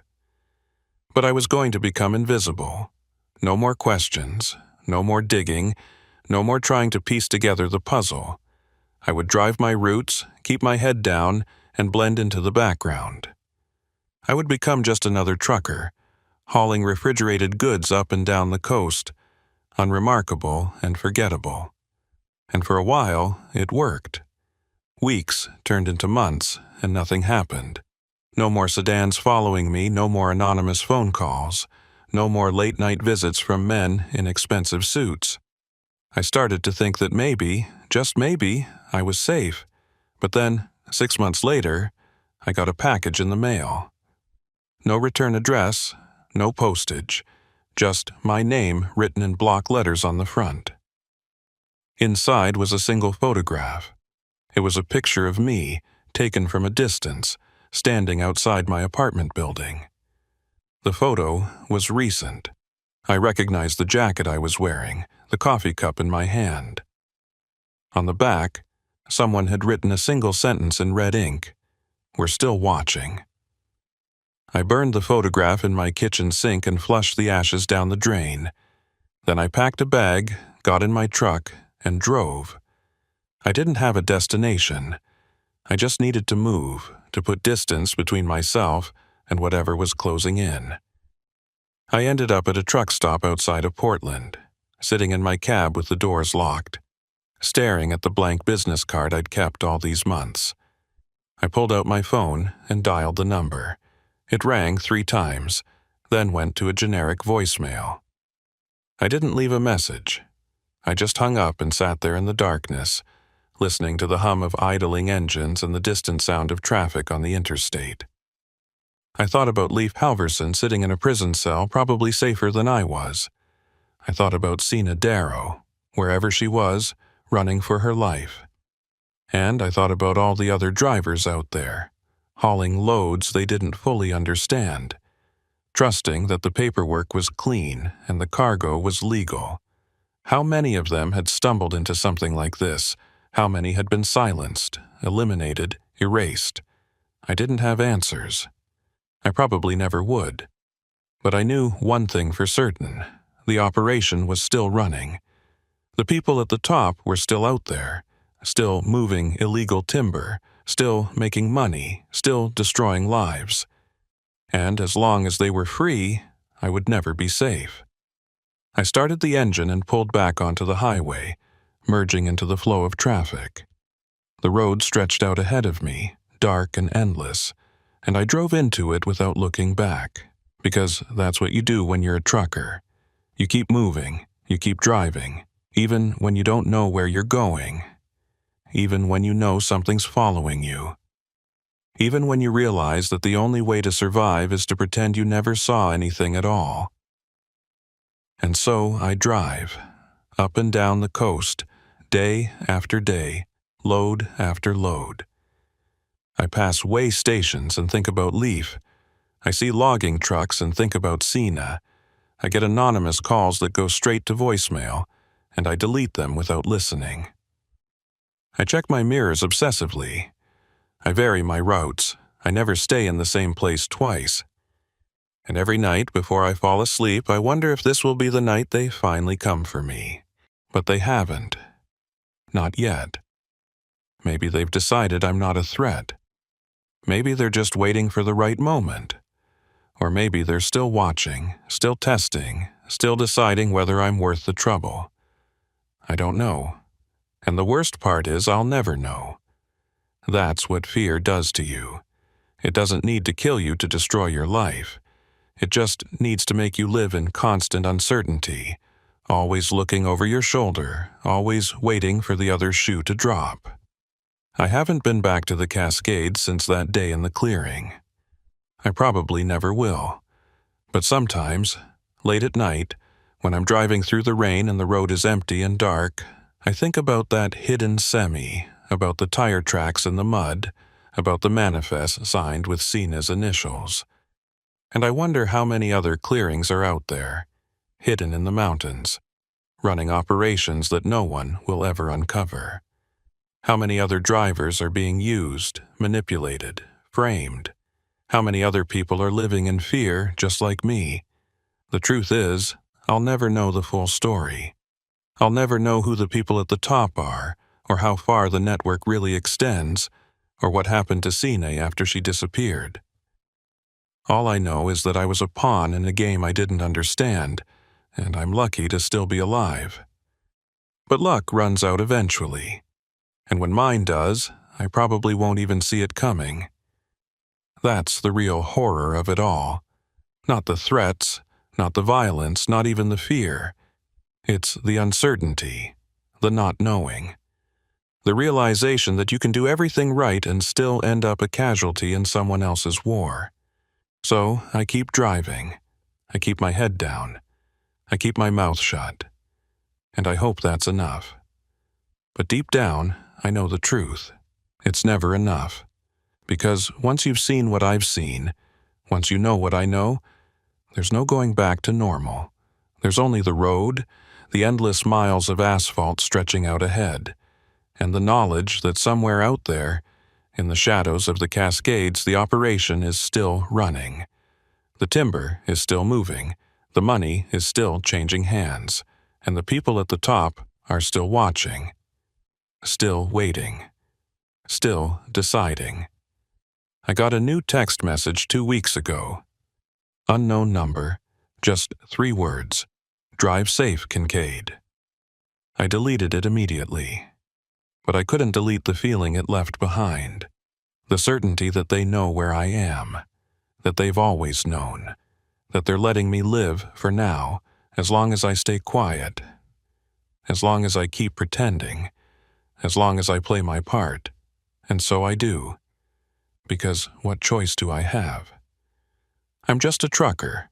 I haul freight, I follow routes, I mind my own business. That's all I've ever been. That's all I'll ever be. At least that's what I tell myself. Every single day. As I drive deeper into the night, alone on the highway watching the yellow lines disappear beneath my wheels. Knowing that somewhere behind me, or ahead of me, or beside me, they're still watching. Still waiting. And I'll never know when they'll decide I've outlived my usefulness. I'll just keep driving, until the day I can't anymore. My name is Cyrus Merritt, and I've been hauling freight along the Oregon coast for the better part of 8 years. Most people think coastal trucking is easier than mountain routes. No steep grades, no ice, no switchbacks that'll send you tumbling into a ravine if you misjudge a turn. But the coast has its own dangers. Fog so thick you can't see 10 feet ahead. Wind that'll push a loaded semi sideways across the lane. And storms that roll in off the Pacific with almost no warning, turning Highway 101 into a gauntlet of flooded sections and debris-strewn shoulders. I've driven through all of it. I've white-knuckled my way through winter squalls that felt like they were trying to peel the roof off my cab. I've navigated around rock slides, downed power lines, and sections of highway where the asphalt had cracked and buckled from the constant assault of salt air and heavy rain. The coast is beautiful, sure, but it's unforgiving. And if you're not careful, it'll kill you just as dead as any mountain pass. The incident I'm about to tell you about happened in early March of 2021, right at the tail end of storm season. I was making a run from Coos Bay up to Astoria, hauling a mixed load of canned seafood and processed fish products bound for a distribution center near the Washington border. The route was simple enough. Stick to US 101, follow the coastline north, make a few stops at smaller processing plants to pick up additional cargo, then deliver everything to Astoria before the end of the week. I'd done the run dozens of times before, and I knew every mile of that highway like the back of my hand. The weather forecast that morning had called for scattered showers and moderate wind. Nothing unusual for early March. I'd checked the tide tables, too. a habit I'd picked up after nearly getting stranded on a flooded coastal access road a few years back. High tide was expected around 2 in the afternoon, which meant I needed to time my pickups carefully to avoid any low-lying sections of road that might flood. I loaded up in Coos Bay just after dawn, verified the manifest with the plant supervisor, and hit the road by 7. The first leg of the trip was smooth. The rain was light, the wind manageable, and traffic was almost non-existent. I made my first pickup at a small processing plant outside of Florence without any issues, added another pallet of smoked salmon to the load, and continued north. It was around noon when things started to change. The rain picked up, going from a light drizzle to a steady downpour in the span of maybe 15 minutes. The wind kicked up too, gusting hard enough that I had to grip the wheel with both hands to keep the semi from drifting. Visibility dropped to maybe 100 feet, and I slowed down to 40 miles per hour, hazards flashing. I was about 20 miles south of Newport when I saw the detour sign. It was one of those temporary orange signs, the kind highway crews put up when there's construction or an accident. The arrow pointed inland, away from the coast, onto a secondary road I wasn't familiar with. I slowed to a crawl and peered through the rain-streaked windshield, looking for more information. There was a second sign a few yards ahead. US 101 closed ahead, flooding, follow detour. I cursed under my breath. Flooding wasn't uncommon on this stretch of highway, especially during high tide combined with heavy rain. But I'd driven through here just 2 weeks ago, and there hadn't been any issues. Still, I wasn't about to argue with a road closure sign. I flicked on my turn signal and followed the detour onto the secondary road. The road was narrow, barely wide enough for my semi, and it climbed inland through dense coastal forest. The pavement was cracked and uneven, with potholes deep enough to bottom out my suspension if I hit them wrong. I took it slow, keeping my eyes on the road and my hands steady on the wheel. The detour signs appeared every quarter mile or so, yellow arrows pointing me forward, deeper into the forest. I kept expecting the road to loop back toward the coast, to rejoin US 101 a few miles north of the flooded section. But it didn't. It just kept winding inland, climbing higher, the forest closing in on both sides. After about 30 minutes, I started to get uneasy. I hadn't seen another car since I'd left the highway. No construction crews, no flaggers, no other trucks following the detour. Just me, alone on this narrow logging road, following signs that felt increasingly suspect. I thought about turning around, but the road was too narrow. There was no place to safely execute a U-turn with a loaded semi, and backing down a winding mountain road in a rainstorm was a recipe for disaster. So I kept going, trusting that the detour would eventually lead me back to civilization. That's when I saw the figure standing in the middle of the road. I slammed on the brakes and the semi lurched to a stop, the cargo shifting in the trailer with a heavy thud. My heart was pounding as I stared through the windshield, trying to make sense of what I was seeing. It was a person, I was sure of that much, but they were just standing there, motionless, in the middle of the road. They were wearing what looked like a bright yellow rain slicker, the kind highway workers use, and they had their back to me. I honked the horn, a long, loud blast that echoed through the forest. The figure didn't move.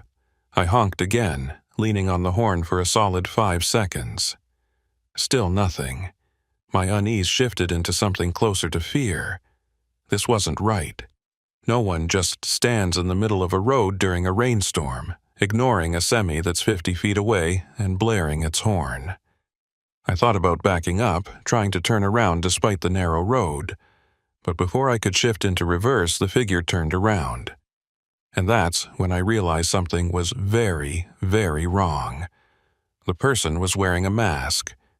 Not a medical mask or a ski mask, but something else. It looked old, weathered, with a blank expression painted on it. No eyes, no mouth, just a smooth, featureless oval. They stood there, staring at me. Or at least I assumed they were staring at me, even though I couldn't see their eyes. And then they raised one arm and pointed to the left, toward a gap in the trees I hadn't noticed before. I didn't move. Every instinct I had was screaming at me to get out of there, to reverse down the road, to do anything except follow that person's directions. But the road ahead was blocked, and the road behind me was too narrow to turn around. I was trapped. The figure lowered their arm and started walking toward the gap in the trees, their movements slow and deliberate. Then they stopped, turned back to face me, and pointed again. The message was clear. Follow me. I sat there for a long moment, gripping the wheel so hard my knuckles turned white, weighing my options. I could stay where I was and hope the figure would eventually leave. I could try backing down the road, risking a crash or getting stuck. Or I could follow them and hope this was just some bizarre way of directing traffic around a washed-out section of road. Against every rational thought in my head, I chose the third option. I shifted into first gear and eased the semi forward, turning toward the gap in the trees.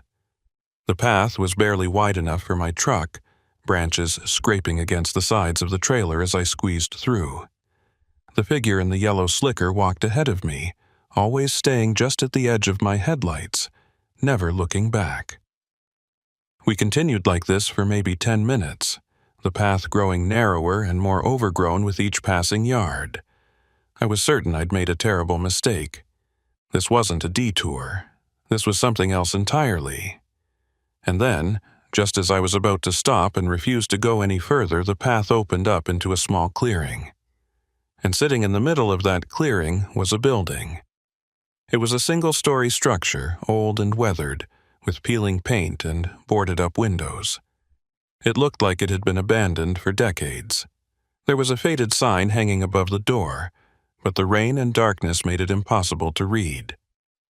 The figure in the yellow slicker stopped at the edge of the clearing and turned to face me one last time. Then they raised their arm and pointed at the building. I stared at the structure, my mind racing. What the hell was this place? Why had they led me here? And more importantly, what were they expecting me to do? I rolled down my window, letting the cold rain blow into the cab, and shouted, "What do you want?" My voice sounded small and insignificant against the roar of the storm. The figure didn't respond. They just stood there, arm outstretched, pointing. Then, slowly, they lowered their arm, turned, and walked back into the forest. Within seconds, they'd disappeared completely, swallowed by the trees and the rain. I sat there in the clearing, engine idling, staring at the building. Every part of me wanted to throw the semi into reverse and get the hell out of there. But I couldn't shake the feeling that I was missing something, that there was a reason I'd been led here, that maybe, somehow, this was connected to the detour, to the flooded highway, to everything that had felt wrong about this trip from the moment I'd left Coos Bay. So I did something stupid. I killed the engine, grabbed my flashlight from the glove box, and climbed out of the cab. The rain hit me like a physical force, soaking through my jacket in seconds. I flicked on the flashlight and approached the building, my boots squelching in the mud. The front door was partially open, hanging crooked on rusted hinges. I pushed it the rest of the way open and shone my light inside. The interior was a mess. Broken furniture, shattered glass, old papers scattered across the floor. It looked like it had been ransacked, or maybe just left to rot after whoever owned it had abandoned it. I stepped inside, sweeping my flashlight across the room. There was a counter along one wall, the kind you'd see in an old general store or trading post. Behind it, shelves lined the wall, most of them empty except for a few dusty bottles and rusted cans. On the opposite wall, there was a large map, yellowed and torn, showing the Oregon coastline. Someone had marked it up with red pen, circling certain locations and drawing lines between them. I walked over to the map and studied it more closely. The circles seemed to correspond to coastal towns: Newport, Yakuts, Florence, Bandon, and the lines connecting them followed the route of US 101. But there were also marks farther inland, in areas that didn't correspond to any roads I knew. Places deep in the forest, miles from the nearest town. At the bottom of the map, someone had written a single word in block letters: shipments. I felt a cold knot form in my stomach. Shipments of what? And why would someone mark up a map like this, then abandon it in a derelict building in the middle of nowhere? I was about to leave when I noticed something else. There was a door at the back of the room, partially hidden behind a collapsed bookshelf. I moved the shelf aside and tried the door. It was locked, but the wood was old and brittle. I put my shoulder into it and the door splintered open with a crack that echoed through the building. Beyond the door was a narrow hallway, and at the end of the hallway was another room. I walked down the hall slowly, every creak of the floorboard setting my nerves on edge. When I reached the end, I pushed open the door and shone my light inside. The room was small, maybe 10 feet by 10 feet, with a single window that had been boarded up from the outside. In the center of the room was a metal desk, and on the desk was a stack of papers. I walked over and picked up the top sheet. It was a shipping manifest dated 3 weeks ago. The cargo was listed as processed seafood, and the destination was Astoria, the same destination I was headed to. My hands started to shake as I flipped through the rest of the papers. They were all shipping manifests, dozens of them, dating back over the past 6 months. All of them listed the same cargo, processed seafood. All of them listed the same destination, Astoria, and all of them had been signed off by the same person, Olin Petgrave. I recognized the name immediately. Olin Petgrave was the harbor master at one of the smaller docks in Newport, a gruff, no-nonsense guy in his early 60s who'd been working the docks for as long as anyone could remember. I'd met him a handful of times over the years, always brief interactions when I was picking up or dropping off cargo. He'd always seemed professional, if a bit brusque. But seeing his name on these manifests, in this abandoned building, in the middle of a forest miles from any dock, set off alarm bells in my head. I stuffed a few of the manifests into my jacket and turned to leave. That's when I heard it. Footsteps. Slow, deliberate, coming from the hallway. I killed my flashlight and pressed myself against the wall, heart hammering in my chest. The footsteps grew louder, closer. Then they stopped, just outside the door. I held my breath, praying whoever it was would move on. But they didn't. The door creaked open, and a beam of light swept across the room. I caught a glimpse of the figure in the doorway. Tall, broad-shouldered, wearing the same yellow rain slicker as the person who'd led me here. But this wasn't the same person. I could tell by the build, the posture. This was someone else. The figure stepped into the room, their flashlight sweeping methodically across the walls, the desk, the corners. I stayed perfectly still, barely daring to breathe. The light passed over my hiding spot once, then doubled back. And that's when I ran. I shoved past the figure, slamming my shoulder into them and knocking them off balance. They let out a surprised grunt, and their flashlight clattered to the floor. I sprinted down the hallway, burst through the front door, and ran toward my semi. I could hear the figure behind me, shouting something I couldn't make out over the roar of the storm. I threw open the cab door, jumped inside, and fired up the engine. The semi roared to life, and I threw it into reverse, backing out of the clearing as fast as I dared. Branches scraped against the trailer, and I heard something, maybe a side mirror, maybe part of the cargo rigging, snap off with a metallic clang. I didn't care, I just needed to get out of there. I backed down the narrow path until I reached the main road, then threw the truck into drive and floored it. My hands were shaking so badly I could barely keep the wheel straight. I drove for maybe 20 minutes, following the detour signs in reverse, until I finally saw the glow of streetlights ahead.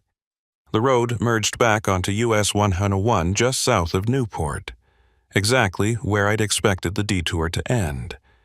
But there was no flooding, no road closure, no sign that US 101 had ever been closed in the first place. I pulled into the first truck stop I saw and sat there in the parking lot, engine idling, trying to process what had just happened. Someone had set up fake detour signs. Someone had led me into the forest to that abandoned building for a reason I didn't fully understand. And someone had been waiting there ready to confront me when I found those manifests. I pulled out the papers I'd stuffed into my jacket and read through them again under the dome light of my cab. Every single one bore Olin Petgrave's signature. Every single one listed cargo bound for Astoria. And every single one had irregularities, mismatched weights, vague cargo descriptions, pickup times that didn't align with any dock schedules I was familiar with. I thought about calling the police, but what would I even tell them? That I'd followed a fake detour, been led to an abandoned building by someone in a mask, and found suspicious shipping manifests? They'd probably think I was delusional, suffering from exhaustion or hypothermia. I needed proof. I needed to figure out what was really going on. And the only way to do that was to keep driving north, to Newport, and to confront Olin Petgrave directly. So that's exactly what I did.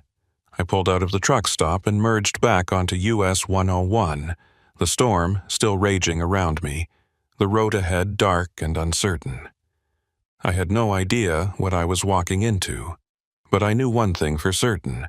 Whatever operation Olin Petgrave was running, it was big enough to warrant fake detours, masked figures in the woods, and manifests that didn't add up. And I'd just stumbled into the middle of it. The miles ticked by, and with each one, the knot in my stomach grew tighter.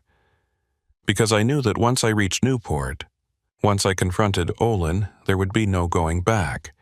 I'd crossed a line the moment I walked into that building. And now, whether I liked it or not, I was part of whatever dark current was running beneath the surface of the Oregon coast. I reached Newport just after 3 in the afternoon, the storm still hammering the coast with sheets of rain that turned the windshield into a blurred mess.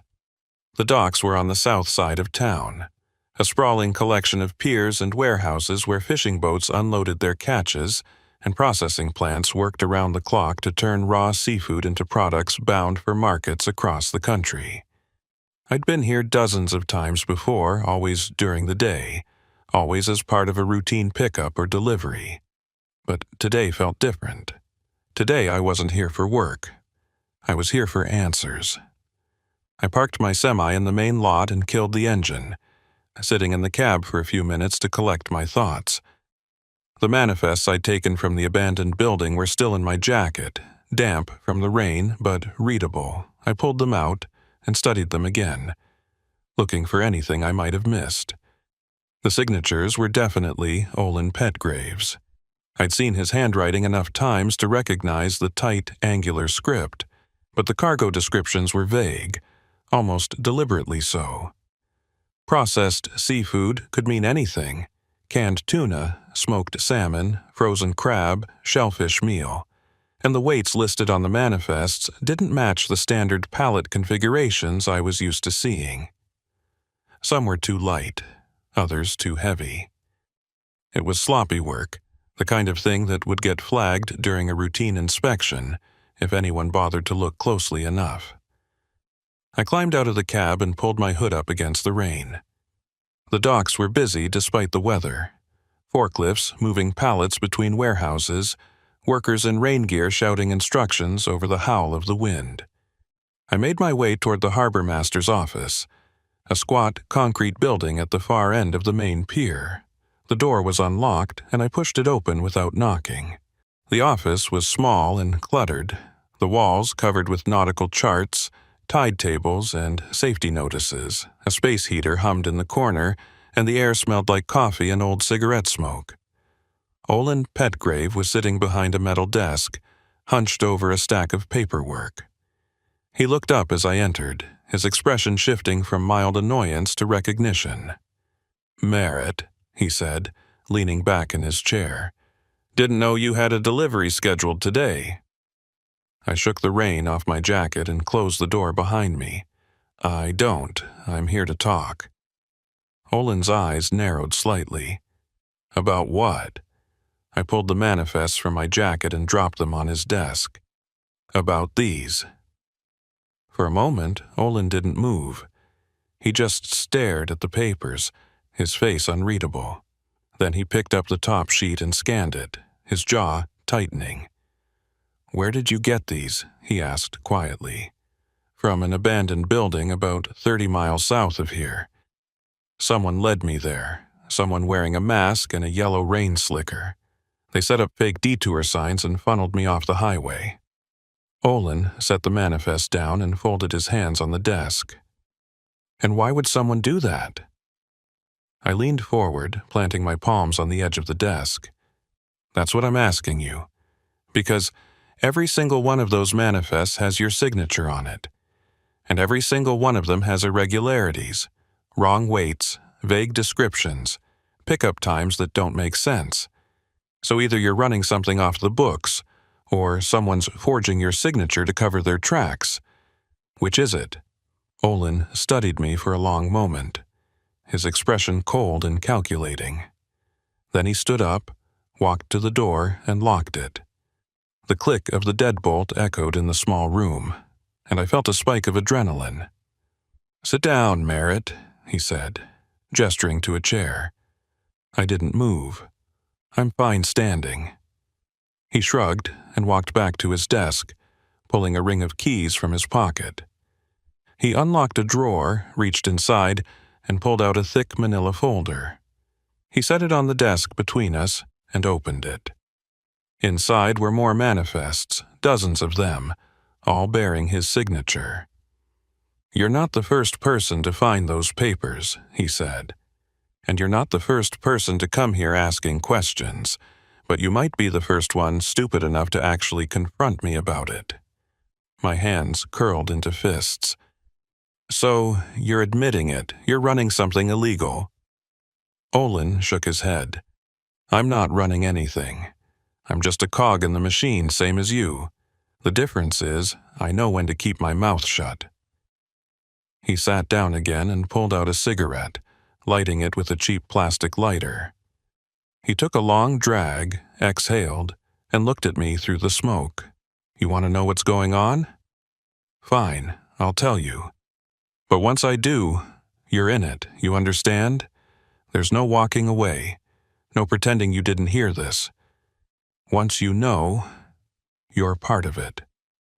I swallowed hard, my mouth suddenly dry. "I'm already part of it. Someone led me to that building for a reason, and I'm guessing it wasn't because they wanted to scare me off."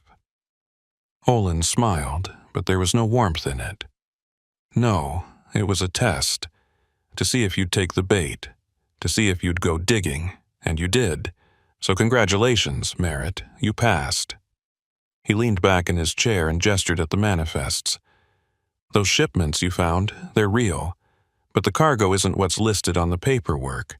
The crates say processed seafood, but that's just cover. What's really inside is something a lot more valuable, and a lot more illegal." My stomach dropped. "What are you talking about? What's in the crates?"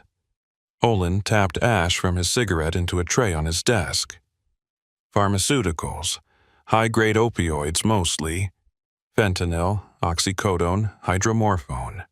Stuff that gets smuggled in from Canada and Asia, repackaged here and distributed to buyers up and down the coast. The docks are perfect for it. Constant shipments coming in and out, minimal oversight, and enough legitimate cargo to bury the illegal stuff. No one looks twice at a pallet of canned tuna." I felt like the floor had dropped out from under me. "And you're part of this? You're helping them smuggle drugs?" Olin shrugged. "I sign manifests. I make sure the right shipments get cleared through customs without too much scrutiny. I keep my mouth shut and collect a paycheck. It's not complicated.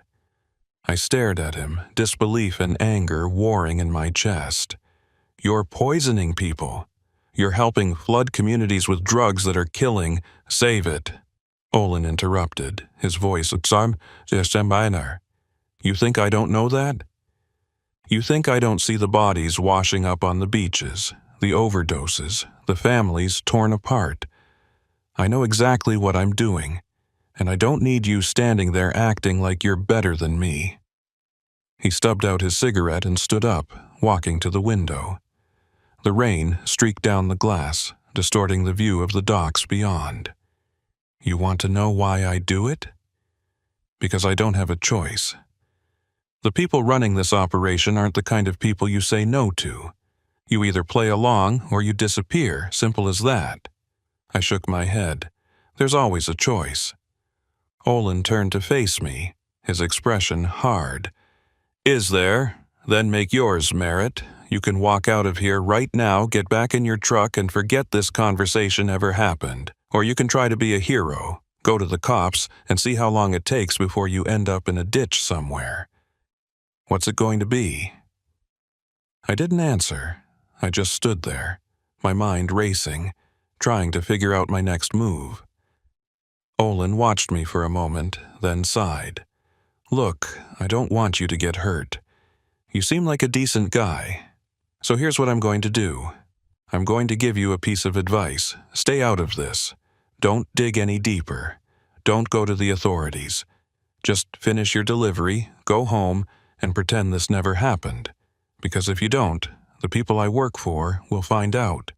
And when they do, they'll come for you. And trust me, they're a lot scarier than some guy in a mask. I turned and walked toward the door, my hand reaching for the deadbolt. I'm not going to pretend this never happened, I said quietly. And I'm not going to let you keep doing this. Olin laughed, a bitter, humorless sound. Then you're a dead man, Merritt. You just don't know it yet. I unlocked the door and stepped out into the rain, my heart pounding so hard I thought it might burst. I made it halfway across the parking lot before I heard footsteps behind me. I turned and saw a woman approaching, her EMT uniform visible under her rain jacket. She was in her late 30s with short dark hair and sharp, intelligent eyes. I recognized her immediately. Tamsin Crow, one of the paramedics who worked out of the Newport fire station. I'd met her once before, a few years back, when I'd been on scene for a minor accident involving a delivery truck. "Cyrus Merritt," she called out, raising her voice over the storm. I stopped and waited for her to catch up. "Yeah, what do you need?" Tamsin glanced over her shoulder toward the harbor master's office, then back at me. "I need to talk to you, somewhere private. It's important." I hesitated. "About what?" She stepped closer, lowering her voice. "About Olin Petgrave, and about what's really going on at these docks." My blood ran cold. "How do you know about that?" Tamsin looked around again, her expression tense. "Because I've been documenting it for months. I've been trying to gather enough evidence to take to the state police, but every time I get close, something happens. Witnesses disappear. Records go missing. I think someone's been tipping them off." She looked me in the eye. "But if you've got something, anything, that can help me build a case, I need to see it. Because people are dying, Merritt, and if we don't stop this, it's only going to get worse." I thought about the manifest in my jacket, about the abandoned building in the forest, about the masked figures who'd led me there. And I thought about Olin's warning, about the people he worked for, about what they'd do if they found out I was cooperating with someone trying to expose them. But I also thought about the bodies Tamsin had mentioned, about the overdoses, about the communities being destroyed by the drugs flowing through these docks, and I made my choice. "Come with me," I said, and led her toward my semi. We climbed into the cab. out of the rain, and I spread the manifests out on the dashboard. Tamsin studied them carefully, her eyes scanning every detail, her fingers tracing the signatures and cargo descriptions. "This is exactly what I've been looking for," she said quietly. "These manifests prove that Olin's been signing off on shipments that don't match the cargo descriptions. If we can cross-reference these with the actual shipments that went out on those dates, we can prove the discrepancies." She pulled out her phone and started taking photos of the documents. "Where did you get these?" I told her about the detour, the masked figures, the abandoned building. She listened without interrupting, her expression growing darker with each detail. When I finished, she sat back and let out a long breath. "They were testing you, seeing if you'd take the bait, which means they've been watching you, probably for a while." A chill ran down my spine. "Why me?" Tamsin shook her head. "I don't know. Maybe they think you're a weak link. Maybe they're trying to recruit you. Or maybe they just want to see how much you know before they decide what to do with you." She tucked her phone back into her jacket. "Either way, you're in danger now. We both are. The people running this operation don't leave loose ends." I thought about Olin's words, about how I was a dead man. "So what do we do?"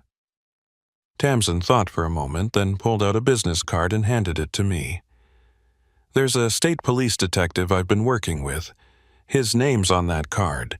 He's been investigating drug trafficking along the coast for the past 2 years, and he's clean. I've vetted him myself. I'll send him these photos and arrange a meeting. But in the meantime, you need to be careful. Don't go back to that building. Don't confront Olin again. And don't tell anyone else about this. Understood?" I nodded and tucked the card into my wallet. "What about you? Are you going to be safe?" She gave me a tight smile. "I've been doing this long enough to know how to cover my tracks. I'll be fine, just watch your back, Merritt. These people are ruthless, and they're everywhere." She climbed out of the cab and disappeared into the rain, leaving me alone with my thoughts. I sat there for a long time, staring at the manifests, trying to process everything that had just happened. I'd stumbled into something much bigger and much more dangerous than I'd ever imagined, and now there was no going back. I started the engine and pulled out of the parking lot, my hands trembling on the wheel. I still had a delivery to make in Astoria, but my mind was miles away, lost in a fog of fear and uncertainty. I kept checking my mirrors, expecting to see someone following me. But the road behind me stayed empty. That night, I stopped at a truck stop just north of Newport and tried to get some sleep. But every time I closed my eyes, I saw the masked figure standing in the road, pointing toward the abandoned building. I saw Olin's cold, calculating stare. I saw Tamsin's tense expression as she warned me to watch my back. Sleep didn't come. Around 2 in the morning, my phone buzzed with a text message from an unknown number. I stared at the screen, my heart racing, and opened it. The message was short. "You shouldn't have taken those papers." I sat up, every nerve in my body on high alert. I tried calling the number back, but it went straight to a generic voicemail. I thought about calling Tamsin or the detective whose card she'd given me, but I didn't know what I'd even say. Someone knew I had the manifests. Someone knew I'd been to the building. And someone was watching me right now. I climbed out of the sleeper berth and checked the locks on the cab doors. Then I grabbed my flashlight and did a full inspection of the truck, checking the undercarriage, the cargo straps, the trailer. I didn't find anything out of the ordinary, but that didn't make me feel any better. I spent the rest of the night sitting in the cab with the lights off, watching the parking lot, waiting for something to happen. But nothing did. When dawn finally broke, I fired up the engine and continued north toward Astoria, my nerves frayed and my mind racing. I didn't know who'd sent that text. I didn't know how they'd gotten my number, But I knew one thing for certain. I was being hunted, and I had no idea how to escape. I made it to Astoria just before noon, my eyes burning from lack of sleep and my nerves stretched to the breaking point. The delivery went smoothly enough. I backed into the loading dock at the distribution center, verified the cargo with the receiving clerk, and watched as they unloaded the pallets one by one. Nobody said anything unusual. Nobody gave me strange looks. It was just another routine delivery, the kind I'd done 1,000 times before. But I couldn't shake the feeling that I was being watched. Every time a forklift passed by, every time I caught movement in my peripheral vision, I tensed up. The text message from the unknown number kept replaying in my mind. You shouldn't have taken those papers. Someone knew. Someone was tracking my movements, and I had no idea who they were or when they'd make their move. After the unloading was finished, I signed off on the delivery paperwork and climbed back into my cab. I was supposed to head back to Coos Bay to pick up another load, but I couldn't bring myself to do it. Not yet. I needed answers. I needed to know who was behind this operation and how deep it really went. So instead of heading south, I drove to a quiet spot along the Columbia River, parked my semi in an empty lot, and pulled out the business card Tamsin had given me. The card was simple, just a name, a phone number, and the seal of the Oregon State Police. No rank, no department, just a name. Detective Marcus Freely. I stared at the card for a long time, weighing my options. If I called, I'd be officially involving law enforcement. There'd be no going back. But if I didn't call, I'd be on my own, hunted by people who had no qualms about making problems disappear. I dialed the number. It rang 3 times before a gruff voice answered. Freely. Detective Freely. My name is Cyrus Merritt. Tamsin Crow gave me your number. She said you're investigating drug trafficking along the coast. There was a pause on the other end of the line. Tamsin sent you? Where are you right now? Astoria. I just finished a delivery. Stay where you are. I'll be there in 20 minutes.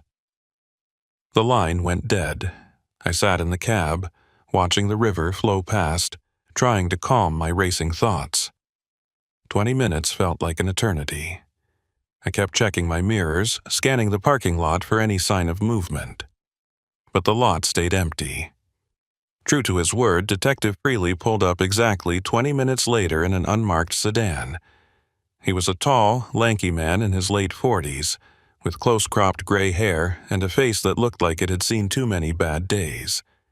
He was wearing a wrinkled dress shirt and jeans, no tie, and he had the tired, watchful look of someone who'd been working this case for far too long. He climbed into the passenger seat of my cab without asking permission and closed the door behind him. Cyrus Merritt? I nodded. He pulled out a badge and showed it to me briefly before tucking it back into his jacket. Tamsin sent me the photos of the manifests you found. I've been cross-referencing them with our database, and you stumbled onto something big, real big. He pulled out a tablet and swiped through several files. Olin Petgrave's been on our radar for about 8 months now. We suspected he was facilitating illegal shipments, but we didn't have hard evidence. Those manifests you found? They're exactly what we needed to tie him directly to the operation. I felt a small measure of relief. So you can arrest him? Freely shook his head. Not yet. Olin's just a middleman. If we take him down now, the people running the operation will scatter, and we'll lose our chance to dismantle the whole network. What we need is to follow the chain all the way up. Find out who's importing the drugs, who's distributing them, and who's bankrolling the whole thing. He turned to look at me. And that's where you come in. My stomach dropped. What do you mean? Tamsin told me about the detour, the abandoned building, the masked figures. They were testing you, seeing if you'd take the bait, which means they're interested in you for some reason. Maybe they think you're corruptible. Maybe they want to recruit you. Either way, they're watching you, and that gives us an opportunity. I didn't like where this was going. You want me to go undercover? Pretend to work for them? Freely leaned back in the seat. Not exactly. I want you to keep doing what you're doing, making deliveries, following your routes. But I also want you to keep your eyes open. If they approach you again, if they try to recruit you or involve you in their operation, I want you to play along. Gather information. Record conversations if you can. Help us build a case from the inside. I shook my head. You're asking me to put a target on my back. These people already threatened me. They sent me a text last night saying I shouldn't have taken those manifests. If I start playing spy, they'll kill me. Freely's expression hardened. They might kill you anyway, Merritt. You've already seen too much. The only way you're going to stay alive is if we take them down before they get to you. And the fastest way to do that is with your help. I stared out the windshield, watching the rain start to fall again. What if I say no? Then you're on your own. No protection, no support, no way to know when they're coming for you, and trust me, they will come. These people don't leave loose ends. He was right, and I knew it. I was already a target. The only question was whether I'd go down fighting or go down cowering. What do you need me to do? I asked quietly. Freely pulled out a small device from his jacket, about the size of a deck of cards. This is a GPS tracker. I want you to install it somewhere on your truck where it won't be easily found. Under the chassis, inside the wheel well, somewhere like that. It'll let us monitor your movements in real time. If you get into trouble, we'll know where you are. He handed me the device, and I turned it over in my hands. It was heavier than it looked, with a magnetic base and a small blinking LED. What else? If they contact you again, record the conversation. Use your phone, a voice recorder, whatever you've got. And if they ask you to make a delivery that seems off, wrong destination, unusual cargo, strange pickup times, call me immediately. Don't try to handle it yourself. I nodded and tucked the tracker into my jacket. And what if they figure out I'm working with you? Freely's expression softened slightly. Then you call me, and we pull you out. We'll get you into witness protection, relocate you, give you a new identity if we have to. But it won't come to that. You're smart, Merritt. You've already proven that by finding those manifests. Just keep your head down, follow your instincts, and trust me when I say we've got your back. He climbed out of the cab and paused at the door. One more thing. Don't tell anyone about this. Not your dispatcher, not your friends, not even Tamsin. The fewer people who know you're working with us, the safer you'll be. He closed the door and walked back to his sedan, leaving me alone in the cab with the GPS tracker and a sinking feeling in my gut. I spent the next hour installing the tracker, crawling under my semi in the rain to find a secure spot inside the frame near the rear axle. It was cold, miserable work, and by the time I was finished, I was soaked to the bone and shivering. But the tracker was in place, hidden from view, blinking its steady green light. I climbed back into the cab and called my dispatcher, letting her know I was ready for my next assignment. She gave me a new pickup, another load of processed seafood, this time from a plant just south of Tillamook, bound for Seattle. I took the job and headed south, back down US 101, retracing the same route I'd driven just days before. The rain had let up slightly, but the wind was still howling, buffeting my semi as I navigated the curves and switchbacks. I kept checking my mirrors, looking for any sign that I was being followed, but the road behind me stayed empty. I reached the processing plant in Tillamook just after dark and backed into the loading bay. The crew was waiting, and they loaded the pallets quickly and efficiently. I verified the manifest, signed off on the cargo, and was back on the road within 30 minutes. Everything seemed normal. Too normal. I was halfway to Portland when my phone rang. Unknown number. I hesitated, then answered. Hello? There was silence on the other end for a few seconds. Then a voice, distorted and mechanical, like it was being run through a voice changer. Cyrus Merritt, we need to talk. My blood ran cold. Who is this? You know who this is. You've been asking questions, poking around where you don't belong, and now you've made yourself a problem. I tightened my grip on the wheel. I haven't done anything. I'm just a driver. The voice laughed, a harsh, grating sound. You took something that didn't belong to you, and you showed it to people you shouldn't have. That was a mistake. I don't know what you're talking about. I lied. Yes, you do. And here's what's going to happen. You're going to keep your mouth shut. You're going to forget everything you saw at that building. And you're going to stay out of our business. If you do that, we'll forget about you. If you don't... The voice trailed off, letting the threat hang in the air. If I don't, I asked, then we'll make sure you can't talk to anyone, ever again. The line went dead. I pulled over to the shoulder, my hands shaking so badly I could barely hold the phone. I sat there for a long moment, trying to calm my racing heart, trying to think. They knew I'd taken the manifests. They knew I'd shown them to someone, which meant they were either watching me or they had someone on the inside feeding them information. Either way, I was in serious danger. I pulled out my phone and dialed Detective Freely's number. He answered on the first ring. Merritt, what's wrong? I just got a call. Anonymous, voice distorted.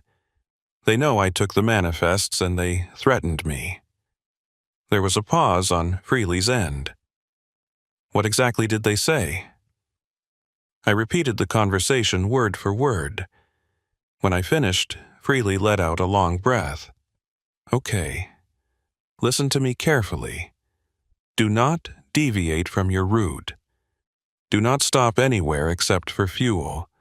Drive straight to Seattle, make your delivery, and then find a safe place to park. I'm going to send a unit to keep an eye on you until we figure out our next move. What if they come after me before then? I asked. Then you call 911. You don't try to handle it yourself, you understand? I nodded, even though he couldn't see me. Yeah, I understand. Good. Stay sharp, Merritt. We're going to get through this. He hung up, and I sat there in the darkness, listening to the hum of the engine and the patter of rain on the roof. I'd never felt more alone in my life. I pulled back onto the highway and continued north, my eyes constantly scanning the road ahead and behind. Every set of headlights that appeared in my mirrors made my heart race. Every car that passed me felt like a potential threat. I was a wreck by the time I reached the outskirts of Portland, my nerves frayed and my mind exhausted from constant vigilance. That's when I noticed the car. It was a dark SUV, staying about 3 car lengths behind me, matching my speed exactly. I'd first seen it about 20 miles back, and it hadn't deviated from my tail since. I tried changing lanes. The SUV changed lanes too. I sped up. The SUV sped up. I slowed down. The SUV slowed down. They were following me. And they weren't even trying to hide it. I grabbed my phone and called Freely again. There's a car tailing me. Dark SUV. Been on me for the past 20 miles. Can you see the license plate? I checked my mirror. Too dark, and they're hanging back just far enough that I can't make it out. Okay, keep driving. I'm going to route a state patrol unit to your location. They'll intercept the SUV and see what's going on. Just stay calm and keep moving. I hung up and focused on the road, my knuckles white on the wheel. The SUV stayed behind me, a constant, menacing presence. Minutes ticked by, feeling like hours. Then, finally, I saw flashing blue and red lights in my rearview mirror. A state patrol car was coming up fast, closing the distance between me and the SUV.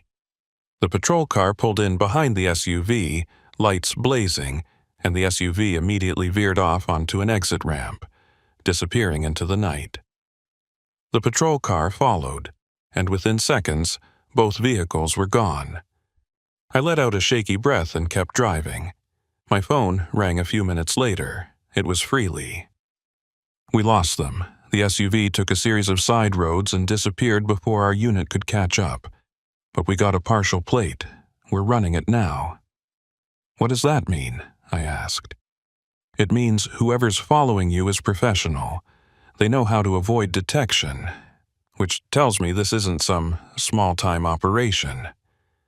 These people have resources, training, and connections.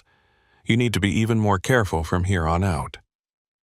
I reached Seattle around midnight and made my delivery without incident. After I'd unloaded and signed off on the paperwork, I found a quiet truck stop on the outskirts of the city and parked in a well-lit spot near the entrance. I locked the doors, climbed into the sleeper berth, and tried to get some rest. But sleep wouldn't come. Every sound outside the cab made me jump. Every passing car made me reach for my phone. I was living in a constant state of fear, and I didn't know how much longer I could keep it up. Around 3 a.m, I heard a knock on the cab door. I bolted upright, heart hammering, and grabbed the hunting knife I'd stashed under the seat. "Who is it?" I called out. "It's me, Tamsin." I peered through the window and saw her standing outside, her EMT jacket soaked from the rain. I unlocked the door and let her in. She climbed into the cab, dripping water onto the floor, and sat down in the passenger seat. "What are you doing here?" I asked. Freely told me what happened, the phone call, the SUV. I wanted to check on you. I set the knife down and leaned back against the seat. "I'm fine, just on edge." Tamsin studied me for a moment, her expression concerned. "You're not fine, Cyrus. You're terrified, and you have every right to be. These people are dangerous. Then why are you helping Freely? Why are you risking your life for this?" She looked out the window, watching the rain streak down the glass. "Because I've seen what these drugs do to people. I've responded to overdoses, watched people die in the back of my ambulance, held the hands of parents who lost their kids to fentanyl, and I couldn't just stand by and do nothing. So when Freely approached me and asked for help documenting the operation, I said yes, even though I knew it was dangerous, even though I knew it might get me killed." She turned back to me. "You're doing the right thing, Cyrus. I know it doesn't feel like it right now, but you are. And we're going to stop these people. I promise you that." I wanted to believe her, but all I could think about was the voice on the phone, the SUV in my mirrors, the endless miles of highway stretching out ahead of me with no safe place to hide. "What if we can't stop them?" I asked quietly. Tamsin reached over and squeezed my shoulder. "Then at least we tried, and that's more than most people can say." She stayed with me for another hour, and we talked about everything and nothing. Her work as a paramedic, my years on the road, the lives we'd lived before all of this started.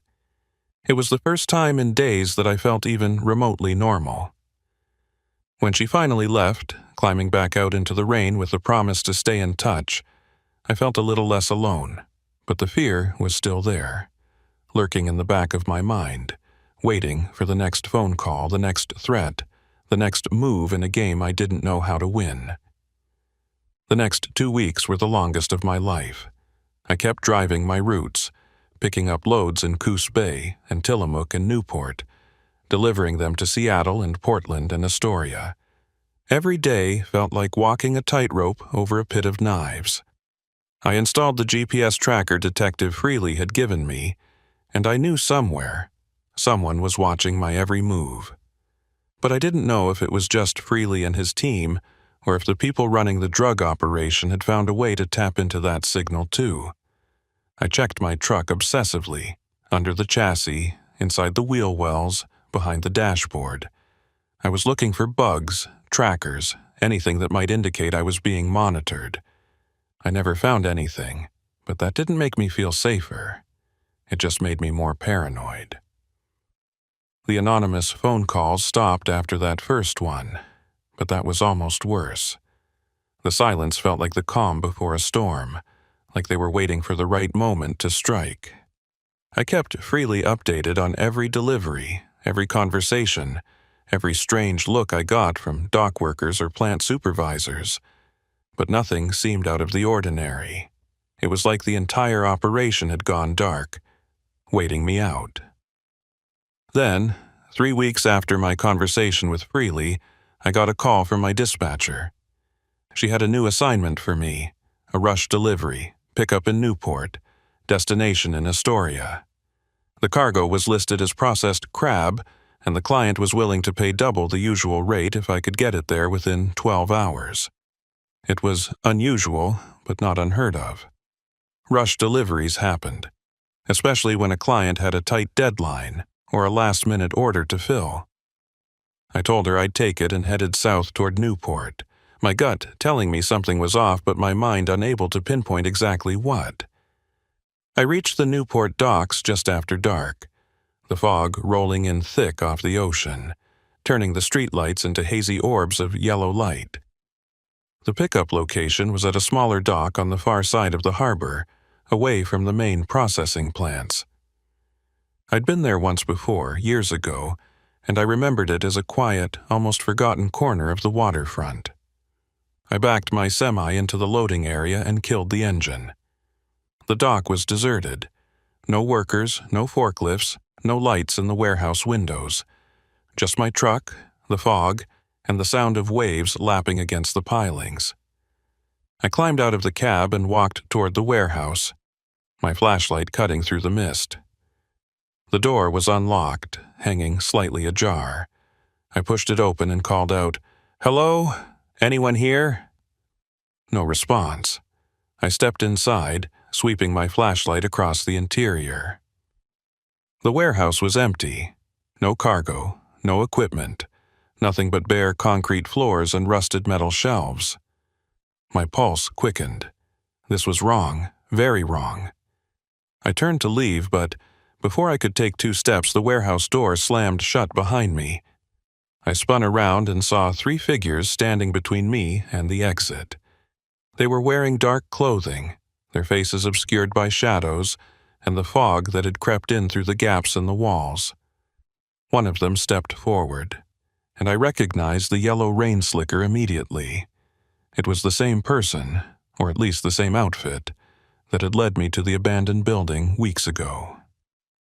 "Cyrus Merritt," the figure said, their voice muffled by a mask.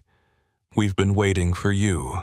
I backed up slowly, my hand reaching for the hunting knife on my belt. "What do you want?" The figure tilted their head. "You've been causing problems, asking questions, talking to people you shouldn't be talking to. We gave you a chance to walk away, but you didn't take it. So now, we need to make sure you understand the consequences." One of the other figures moved to the side, and I saw they were holding something. A metal pipe, maybe, or a crowbar. My heart was hammering so hard I could barely think. "I haven't told anyone anything," I lied. "I took your advice. I stayed out of it." The figure in the yellow slicker laughed. "You're a terrible liar, Merritt. We know you met with the state police. We know you gave them the manifests. We know you've been working with them." My blood ran cold. They knew. They knew everything. Which meant someone on the inside, someone close to Freely, or maybe even Freely himself, had leaked the information. Or maybe they'd been tracking me all along, listening to my phone calls, monitoring my movements. "So, what now?" I asked, trying to keep my voice steady. "You kill me? Dump my body in the ocean?" The figure stepped closer. That would be the easy solution, but we're not here to kill you, Merritt. We're here to give you one last chance, a chance to prove you're smart enough to survive. They gestured to one of the other figures, who stepped forward and dropped a duffel bag at my feet. "Open it," the figure in yellow said. I crouched down and unzipped the bag. Inside were bricks, dozens of them, wrapped in plastic and duct tape. I didn't need to open one to know what they were. Drugs. Probably fentanyl or heroin, packaged and ready for distribution. I zipped the bag shut and stood up. "You want me to deliver this?" It wasn't a question. "That's right. You're going to take that bag, load it into your truck, and deliver it to an address we'll give you. You do that and we'll forget about your little indiscretions. You'll be part of the operation, and as long as you keep your mouth shut and do what you're told, you'll be safe. You'll even make good money." I stared at the bag, my mind racing. If I refused, they'd kill me, right here, right now. But if I agreed, if I took the drugs and made the delivery, I'd be crossing a line I could never come back from. I'd be complicit in the very thing I'd been trying to stop. And Freely would know. The GPS tracker under my truck would show exactly where I went, and he'd see me making a delivery to an address that wasn't on any legitimate manifest. He'd think I'd turned. He'd think I'd sold out. Unless I could use this. Use the delivery as bait. Lead Freely and his team right to the heart of the operation. It was risky, insanely risky, but it might be my only chance to end this. "Fine," I said.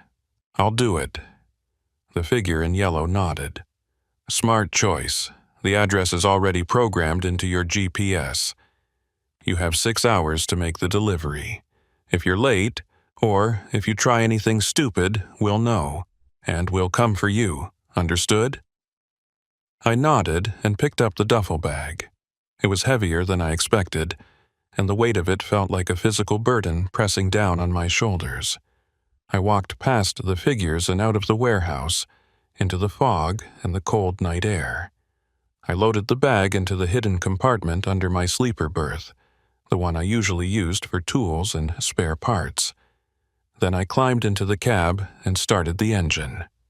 The GPS on my dashboard flickered to life, and a new destination appeared. An address in a small town just south of Astoria, about 90 miles north. I pulled out of the dock and onto the highway, my hands trembling on the wheel. As soon as I was clear of the waterfront, I grabbed my phone and called Freely. He answered immediately. "Merritt, where are you?" "Newport. They just gave me a bag full of drugs and told me to deliver it. They know about you. They know I've been working with you." There was a sharp intake of breath on Freely's end. "Are you compromised? Are they listening to this call?" "I don't think so, but I can't be sure." "Okay, listen. Do not make that delivery. Pull over right now, and I'll send a unit to pick you up. We'll get you into protective custody." I shook my head, even though he couldn't see me. "No, I'm going to make the delivery. I'm going to lead you right to them." "That's too dangerous. If they suspect you're setting them up, they already suspect me," I interrupted. "This is the only way. You follow the GPS tracker, you set up surveillance at the delivery location, and you catch them in the act. It's the best shot we're going to get." There was a long silence on Freely's end, then, "Okay, but you stay in your truck, you make the drop, and you leave immediately. You do not engage with anyone. You do not try to be a hero. You understand?" "I understand. We'll have units positioned around the area. The moment you leave, we move in. Just be careful, Merritt." I hung up and focused on the road, my heart pounding in my chest. The drive to the delivery location took just under 2 hours. The address led me to a cluster of industrial buildings on the outskirts of a small coastal town, the kind of place that had probably thrived in the fishing boom decades ago, but now felt abandoned and forgotten. I pulled into the lot and parked near a corrugated metal warehouse. The lot was empty except for a single black van parked near the loading dock. I grabbed the duffel bag from the sleeper berth and climbed out of the cab. The fog was even thicker here, rolling in off the ocean in dense waves that swallowed everything beyond 20 feet. I walked toward the van, my boots crunching on gravel. The back doors swung open as I approached, and a man stepped out. He was tall and broad-shouldered, wearing a heavy coat and gloves. His face was partially obscured by a scarf, but I could see his eyes, cold, calculating, watching my every move. "You're late," he said. I held up the duffel bag. Traffic was bad. He took the bag from me and unzipped it, inspecting the contents. After a moment, he nodded. "Good. You did well, Merritt. Welcome to the team." I forced myself to nod.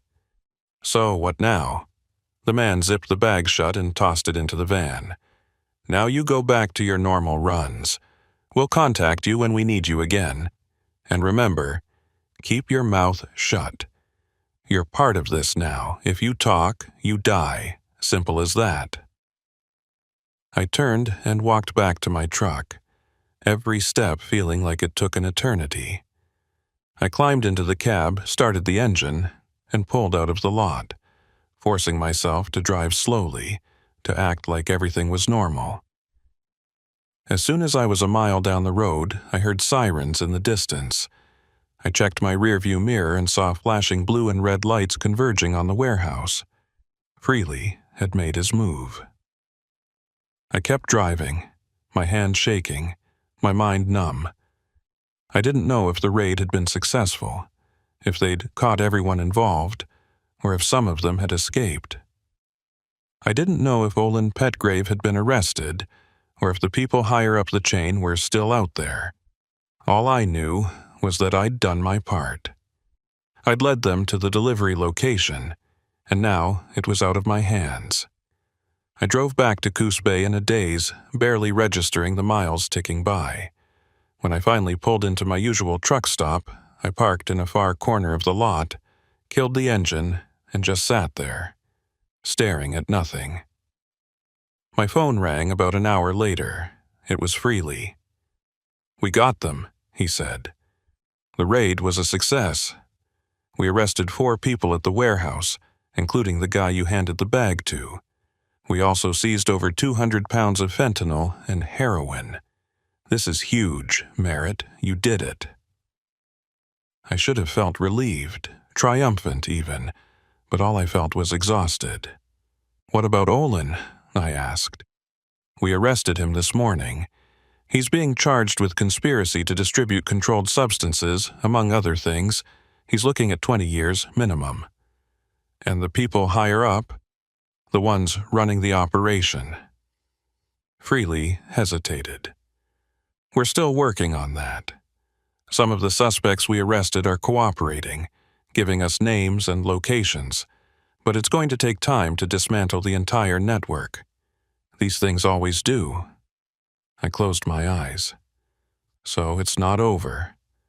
"Not yet, but we dealt them a major blow, and that's because of you." I didn't respond. What was there to say? "Merritt, I know this has been hard on you, but you did the right thing. You saved lives, a lot of lives." "Yeah," I said quietly. "I know." I hung up and sat there in the darkness, listening to the hum of the refrigeration unit in the truck parked next to mine.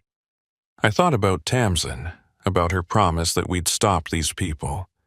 I thought about the manifests, the abandoned building, the masked figures in the fog, and I thought about how close I'd come to being just another casualty in a war I'd never asked to be part of. The next morning, I got a text from Tamsin. It was short and to the point. "Heard about the raid. You okay?" I typed back, "Yeah, I'm okay." But I wasn't sure if that was true. Over the next few days, I kept expecting something to happen. A phone call, a visit, some sign that the people Freely hadn't caught were coming for me. But nothing did. The days turned into weeks, and slowly life started to return to something resembling normal. I went back to my regular routes, hauling seafood up and down the coast, trying to put the whole ordeal behind me. But I couldn't shake the feeling that I was still being watched. Every time I drove past the Newport docks, I thought about Olin Pedgrave, sitting in a jail cell, probably blaming me for his arrest. Every time I passed a way station or a processing plant, I wondered if someone else had taken his place, if the operation was already rebuilding itself in the shadows. And every time I saw a car following me for more than a few miles, my heart rate spiked, and I reached for my phone, ready to call freely. One night, about 2 months after the raid, I stopped at a rest area just south of Tillamook to grab some sleep. I was exhausted, my body aching from a long day of driving, and I fell asleep almost as soon as I climbed into the sleeper berth. I woke up a few hours later to the sound of someone knocking on my cab door. I sat up, disoriented, and peered through the window. It was Tamsin. She was standing outside in the rain, her EMT jacket soaked, her expression tense. I unlocked the door and let her in. "What are you doing here?" I asked. She climbed into the cab and closed the door behind her. "I needed to see you. To warn you." My stomach dropped. "Warn me about what?" Tamsin pulled out her phone and showed me a photo. It was a screenshot of a text message sent from an unknown number. "Tamsin Crow, we know what you did. We're coming for you." I stared at the message, my blood running cold. "When did you get this?" "2 days ago. And I've been getting them every night since. Always from a different number, always the same message. Freely thinks it's just scare tactics, that they're trying to intimidate me into backing off. But I don't think so. I think they're serious." She looked at me, her eyes filled with fear. "And if they're coming for me, they're coming for you too." I thought about the GPS tracker under my truck, about the delivery I'd made, about all the people who knew I'd cooperated with the police. "What do we do?" I asked. Tamsin shook her head. "I don't know. Freely says he can offer us protection, but that only lasts as long as the investigation is active. Once the trials are over, once the cases are closed, we're on our own. And these people, they don't forget. They don't forgive." We sat there in silence for a long moment, the rain drumming on the roof of the cab. "Maybe we should disappear," I said quietly. "Change our names, move somewhere far away, start over." Tamsin looked out the window, watching the rain streak down the glass. "Maybe, but is that really living? Always looking over our shoulder, always waiting for them to find us?" I didn't have an answer. Because she was right. There was no escaping this. Not really. We'd seen too much, done too much. We were marked now, whether we stayed or ran. "I'm sorry I got you into this," I said.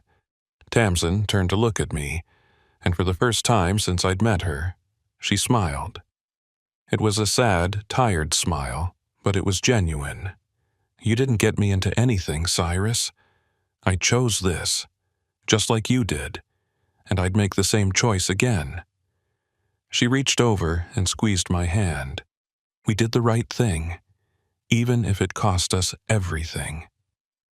She left a few minutes later, disappearing into the rain, and I sat alone in the cab, staring at my phone, waiting for the next message, the next threat, the next move in a game that never seemed to end. I still drive the coastal routes. I still pick up loads in Newport and Coos Bay and Tillamook, still deliver them to Seattle and Portland and Astoria. But everything's different now. I check my mirrors obsessively. I vary my routes, never taking the same road twice in a row. I keep the hunting knife close, and I sleep with one eye open. I don't know if the people running the operation are still out there, rebuilding in the shadows, or if Freely's raid really did dismantle the network. I don't know if Olin Petgrave is cooperating with investigators or keeping his mouth shut, protecting the people higher up the chain. I don't know if the masked figures I saw in the warehouse are in jail, or if they're still out there waiting for the right moment to come for me. All I know is that I can't stop driving.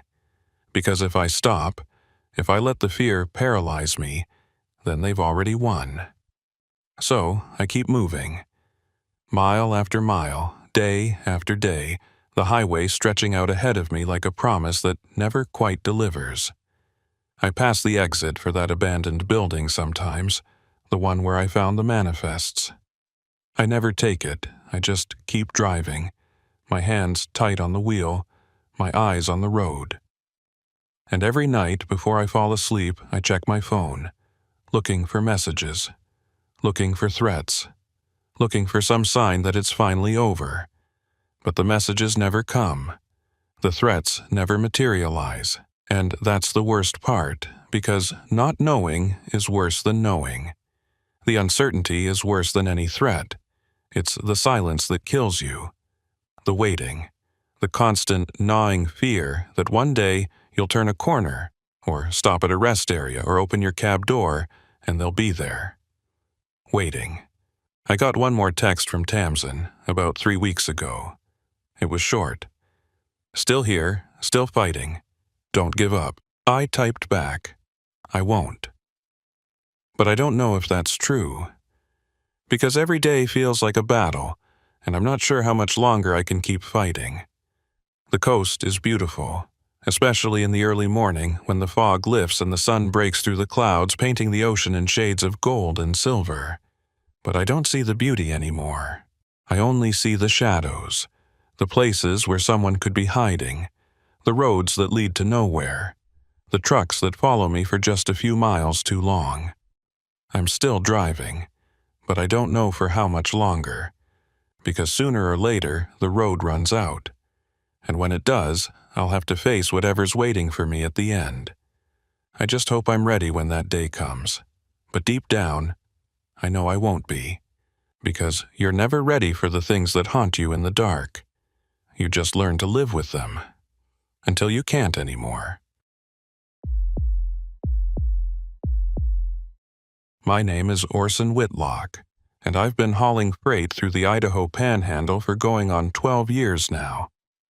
Most people don't think much about Idaho when they picture trucking routes. They think of the interstates, the flat corridors that cut through the heartland, the easy miles where you can set the cruise control and let your mind wander. But up here in the Panhandle, trucking is a different animal altogether.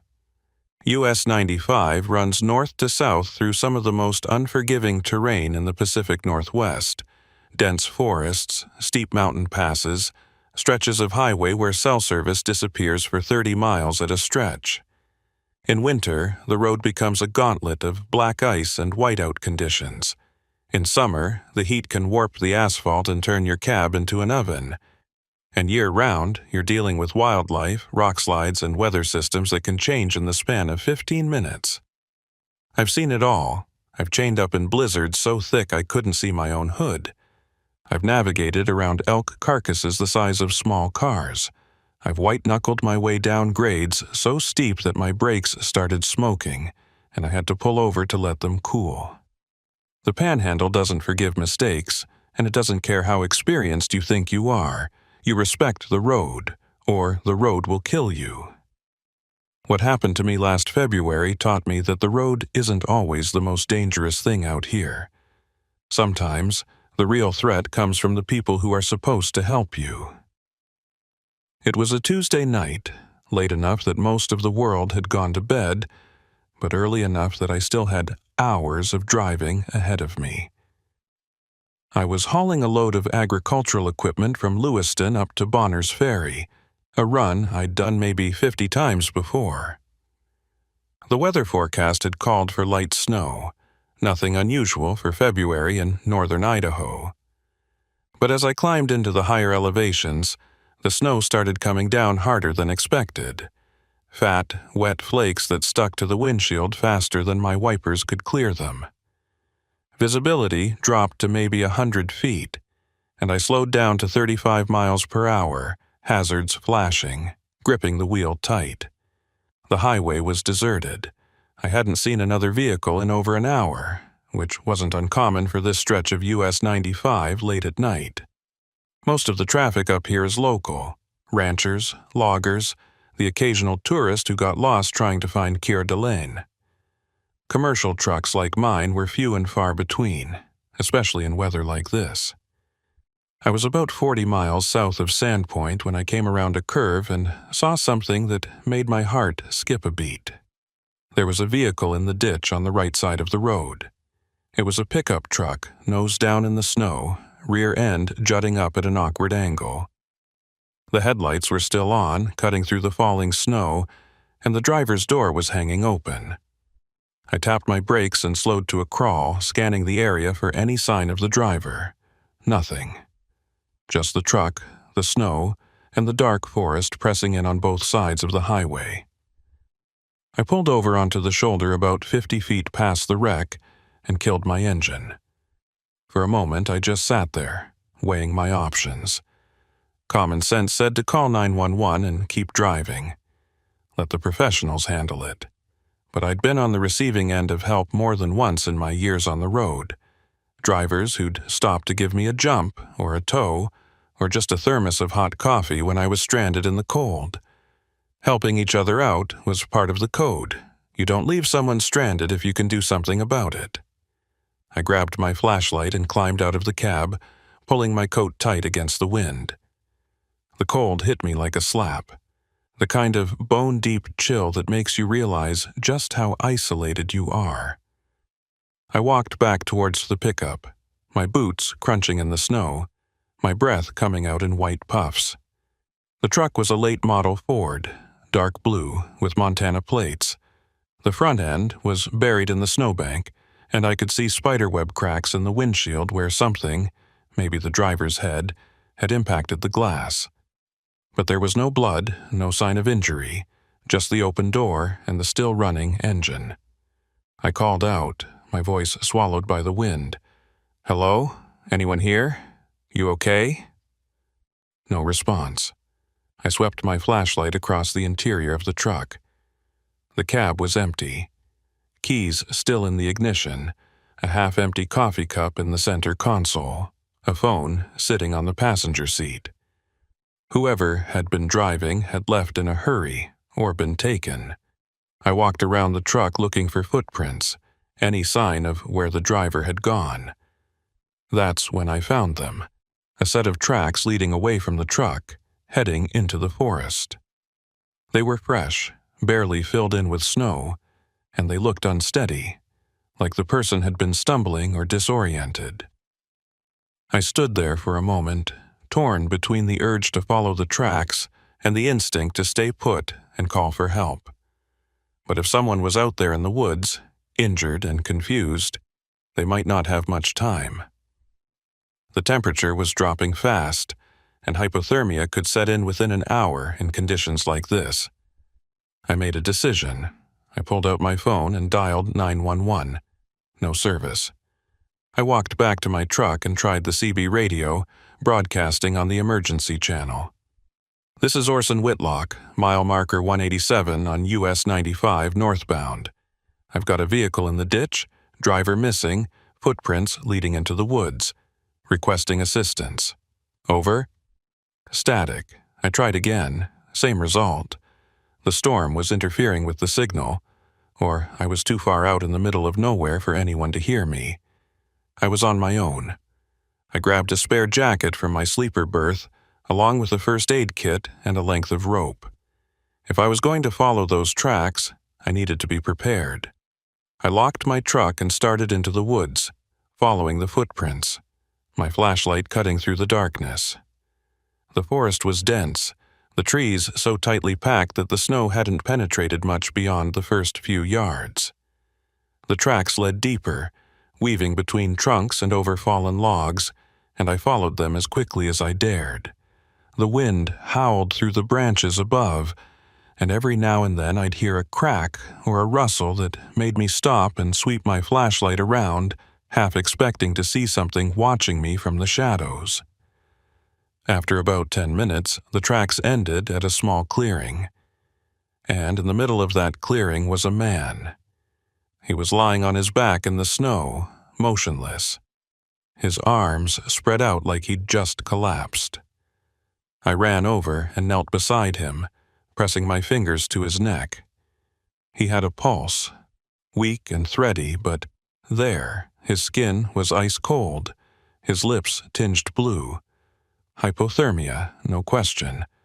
I shook him gently. "Hey, can you hear me? I'm here to help." His eyes fluttered open, unfocused, and he mumbled something I couldn't make out. I pulled the spare jacket over him and started rubbing his arms, trying to generate some warmth. "What's your name?" I asked. "What happened?" He blinked a few times and his eyes seemed to focus on me. Ran me off the road," he whispered. They're coming back." I froze. "Who ran you off the road?"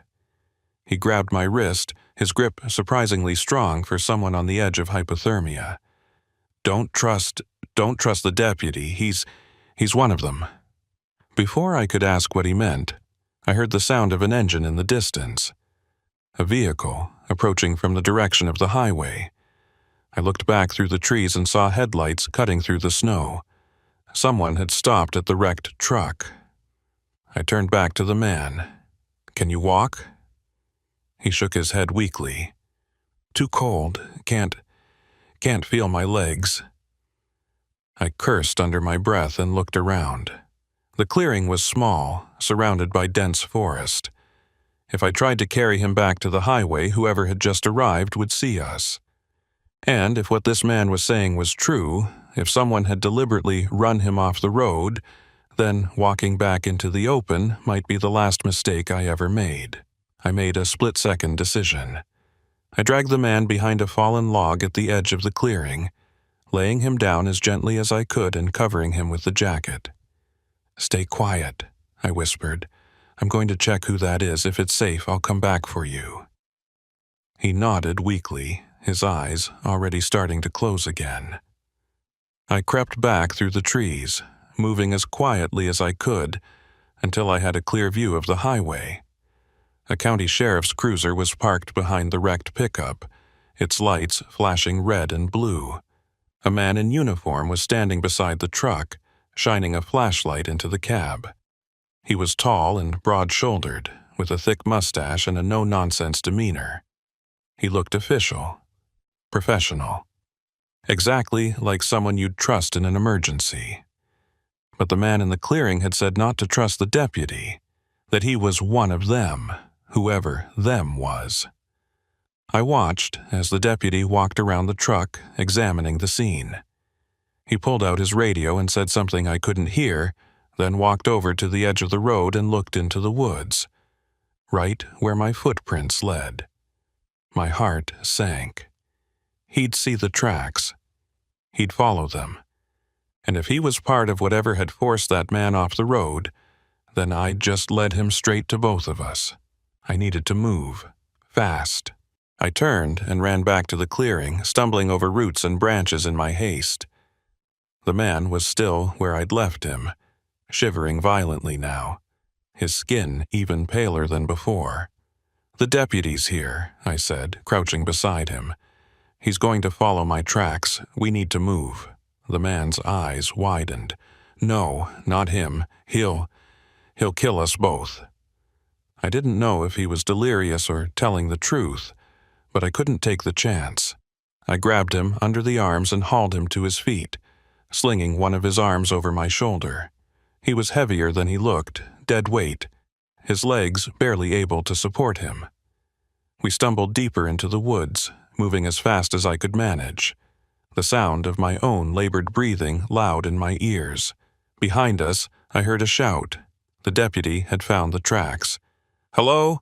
Anyone out here? This is Deputy Hobart Keene with the County Sheriff's Office. If you need help, call out." I kept moving, half dragging the man through the snow, my legs burning with the effort. We pushed through a thicket of brush and emerged onto a narrow logging road, barely visible under the snow.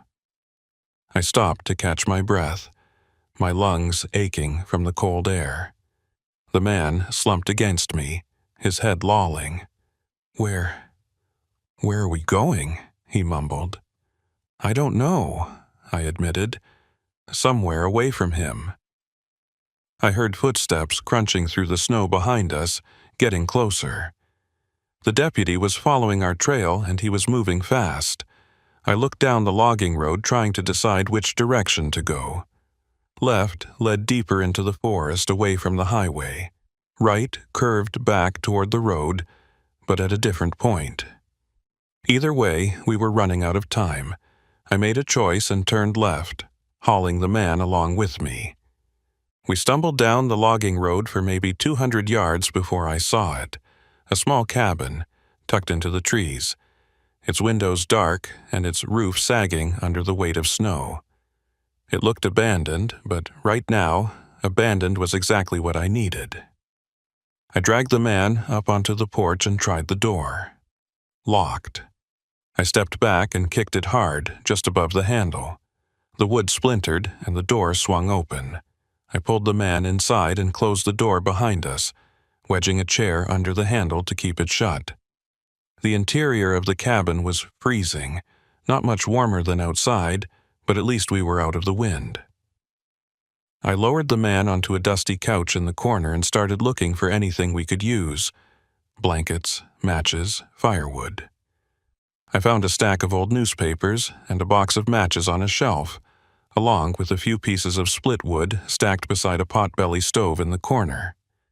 I got a fire started, feeding it newspaper until the kindling caught, then adding the wood. Within minutes, the stove was radiating heat, and I pulled the couch closer so the man could warm up. "You're going to be okay," I said, more to convince myself than him. "We'll wait here until morning, then figure out how to get help." The man opened his eyes and looked at me. "You don't understand. There is no help, not out here. The deputy, Hobart Keene, he's been running this whole thing. Him and the wrecker operator, they've been doing it for years." I stared at him. "Doing what?" He swallowed hard, his voice barely above a whisper. "Staging accidents, running people off the road. Then the wrecker comes, and they disappear. No one ever sees them again." My blood ran cold. "What are you talking about? Why would they—" "Money," the man interrupted. "Cargo. People traveling through, no one local, no one who'll be missed right away. They hit them, take whatever's worth taking and make it look like an accident. Sometimes they dump the bodies in the woods. Sometimes they just— I don't know. I got lucky. I fought back. Managed to get away before they could finish the job." Before I could respond, I heard the crunch of footsteps on the porch outside. The door handle rattled, then a voice. Calm, measured, official. "This is Deputy Hobart Keene. I know you're in there. Come out with your hands up. I'm here to help." I looked at the man on the couch. His face was pale, his eyes filled with terror. "Don't open it," he whispered. "Please. He'll kill us both." I stood there, frozen, the fire crackling in the stove, the deputy's voice echoing through the thin walls, and I realized, with a sinking certainty, that I'd stumbled into something far worse than a simple accident on a snowy road. I'd walked straight into a trap, and now I had no idea how to get out. I stood in the middle of that freezing cabin, listening to Deputy Hobart Keene call out from the other side of the door, and every instinct in my body was screaming at me to answer him, to open the door, to trust the badge, to let the professional handle this. That's what you're supposed to do, right? See a police officer, cooperate, let them sort out the mess. But the man on the couch, bleeding, hypothermic, barely conscious, had been terrified when he'd heard Hobart's name. And the look in his eyes hadn't been the confusion of someone suffering from exposure. It had been recognition. Fear. The kind of fear that comes from knowing exactly what someone is capable of. I made a decision. I walked to the window on the far side of the cabin and peered out through a gap in the boards that had been nailed over it. I could just make out Hobart's cruiser parked at the end of the logging road, its lights still flashing. And standing beside it, illuminated by the headlights, was a second vehicle I hadn't noticed before. A tow truck. Big, heavy-duty, the kind used for pulling semis out of ditches, the kind operated by a wrecker service. My stomach turned. The man on the couch had mentioned a wrecker operator, said they were working together. Hobart called out again, his voice still calm but with an edge of impatience now. "I can see the smoke from your fire. I know you're in there. Just come out and talk to me. Let's get this sorted out before someone freezes to death." I walked back to the couch and crouched beside the injured man. "What's your name?" I whispered. He blinked slowly, struggling to focus. Russell Gaines." "Okay, Russell, I need you to tell me exactly what happened, fast." Russell swallowed and nodded weakly. "I was driving south from Bonner's Ferry, had a load of tools and equipment in the bed of my truck, middle of nowhere late at night, and this cruiser comes up behind me. Lights flashing. I pulled over, figured it was a traffic stop. Deputy gets out, walks up to my window, asks for my license and registration. I gave it to him. His breathing was labored, each word an effort. Then he asks me to step out of the vehicle. I do. And the next thing I know, he's got me face down in the snow, cuffing my hands behind my back. I'm asking him what's going on, and he doesn't say a word, just drags me to the back of his cruiser." Russell paused, his eyes distant. "That's when the tow truck showed up. Big guy, probably 6'4", wearing coveralls. Didn't say his name, didn't have to. The deputy called him by name, Jedediah. They talked for a minute, low enough that I couldn't hear. Then, Jedediah hooked up my truck and started going through it. Took my tools, my equipment, anything worth selling. They were going to take me, too." I felt a chill that had nothing to do with the cold. "Take you where?" Russell shook his head.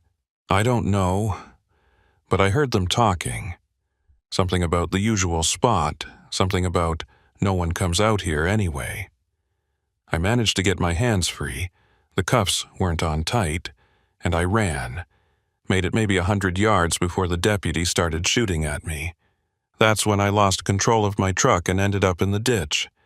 I kept running, figured if I could make it into the woods they'd lose me in the dark."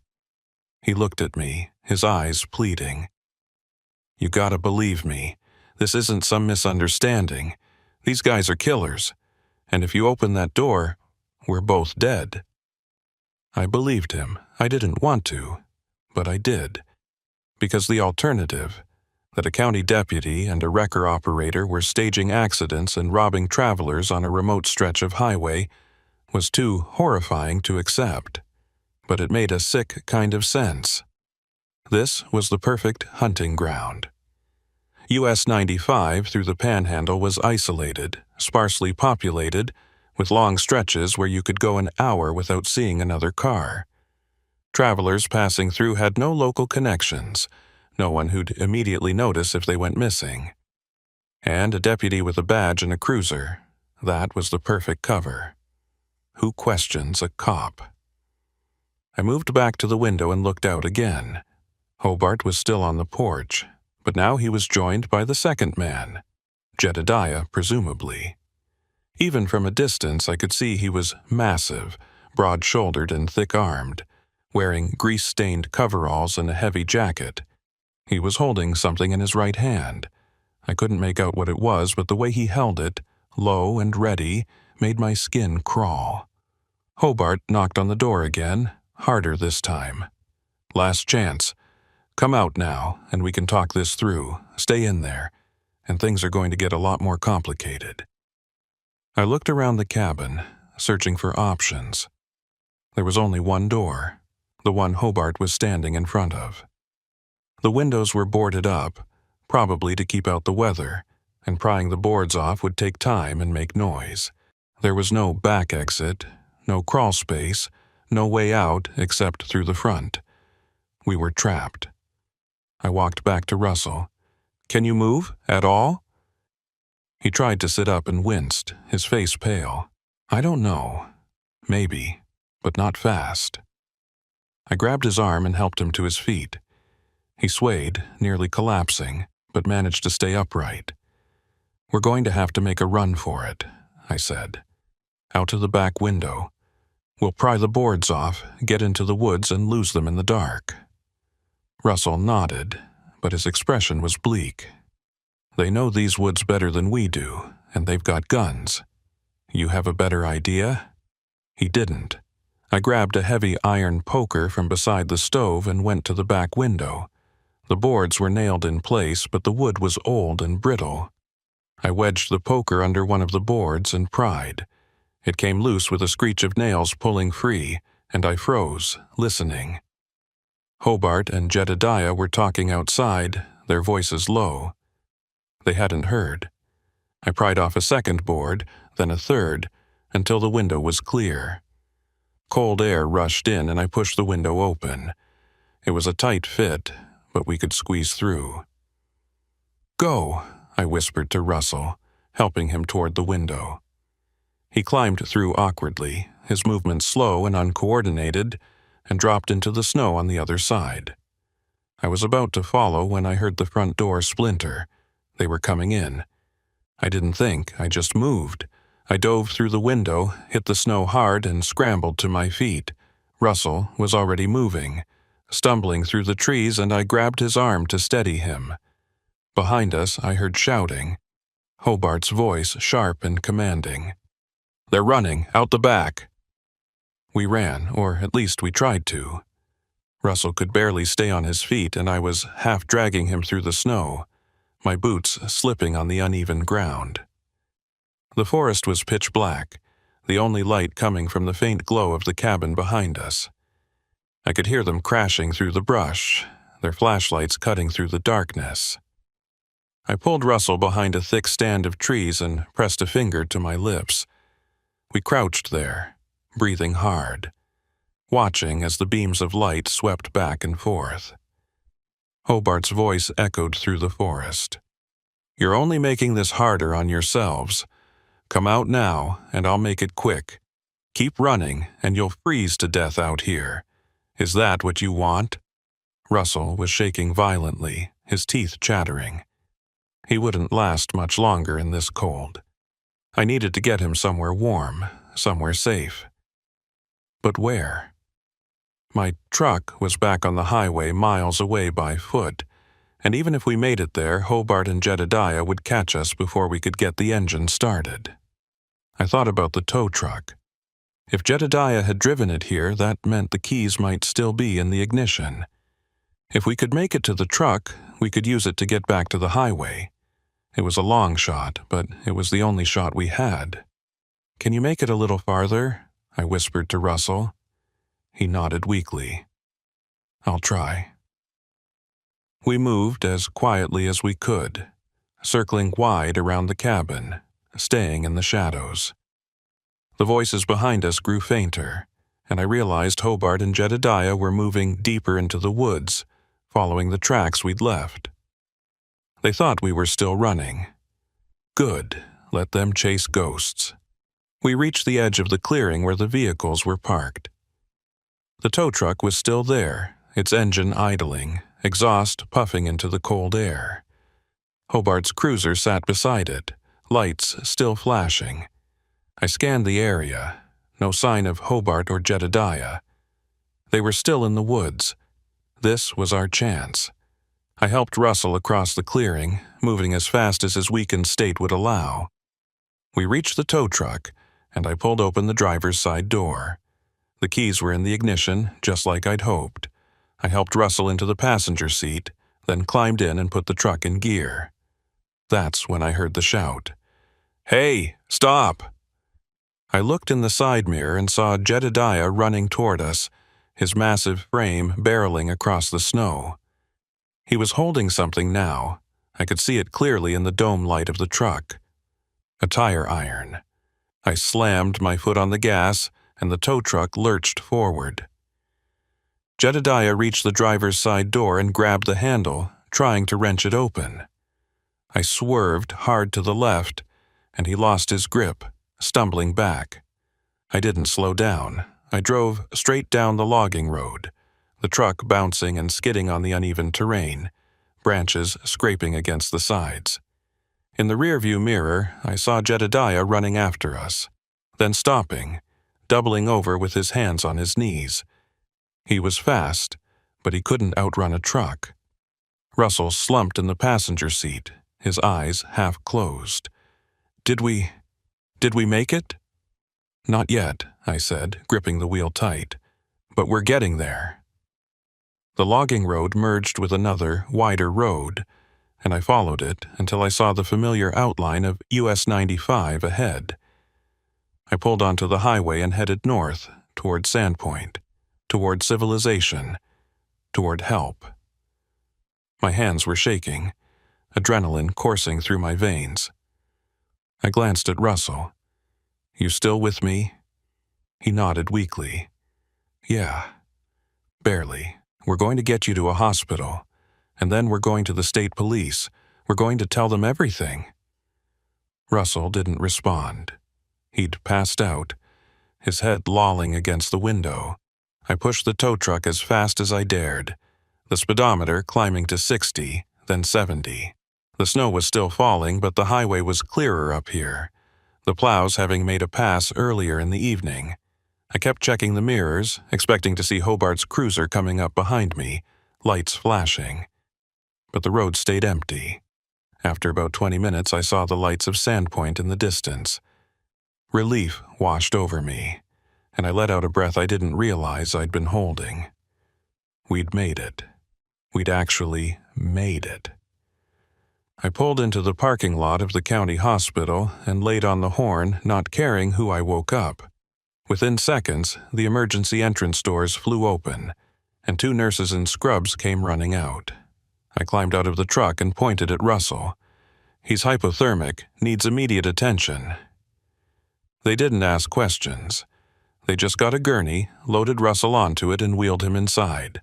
I followed, my legs weak and unsteady. One of the nurses stopped me. "Are you injured?" I shook my head. "No, but I need to use your phone. I need to call the state police." She led me to a desk and handed me a landline. I dialed the number for the Idaho State Police, and a dispatcher answered on the second ring. I told her everything. The wrecked truck, Russell's story, Hobart Keene and Jedediah Pike, the cabin, the chase. She listened without interrupting, then told me to stay where I was. Troopers were on their way. I hung up and sat down in the waiting area, my whole body trembling. It was over. We'd escaped. We'd gotten help. But even as I tried to convince myself of that, a nagging doubt gnawed at the back of my mind. Hobart and Jedediah were still out there, and they knew I could identify them. They knew I'd seen their operation, their vehicles, their faces. As long as they were free, I wasn't safe. The state troopers arrived about 30 minutes later, 2 of them, both in their mid-30s and all business. They took my statement, recorded everything on a digital recorder, and asked me to describe Hobart and Jedediah in as much detail as I could. I told them about Hobart's cruiser, about the tow truck with Jedediah's name on the door, about the cabin and the logging road. They nodded, made notes, and thanked me for my cooperation. Then one of them said something that made my blood run cold. "We'll need to verify your story before we can proceed. County Deputy Hobart Keene has been with the sheriff's office for over 15 years.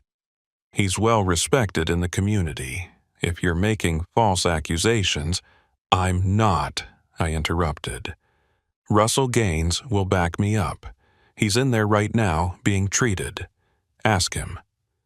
The trooper nodded. "We will. But until we have corroborating evidence, we can't just arrest a sitting deputy on your word alone. I'm sure you understand." I didn't understand, not really, but I was too exhausted to argue. They told me to stay in town, to find a motel and get some rest, and that they'd be in touch. Then they left, and I was alone again. I sat in the waiting area for another hour, staring at the wall, replaying everything in my mind. Finally, a doctor came out and told me Russell was stable. They were warming him up, treating him for exposure and minor injuries, but he was going to be okay. I asked if I could see him, and the doctor nodded. Russell was in a bed in the ICU, hooked up to monitors and IV lines. He looked better than he had in the cabin.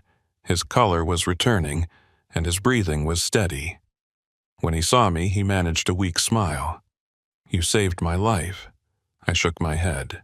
"You saved your own life. I just drove the truck." He laughed softly, then winced. "What happens now?" I called the state police, told them everything. They're investigating. Russell's expression darkened. "And what did they say about Hobart?" I hesitated. "They said they need to verify the story, that they can't arrest him without evidence." Russell closed his eyes. "Of course, the Brotherhood. Cops protecting cops, even when one of them's dirty.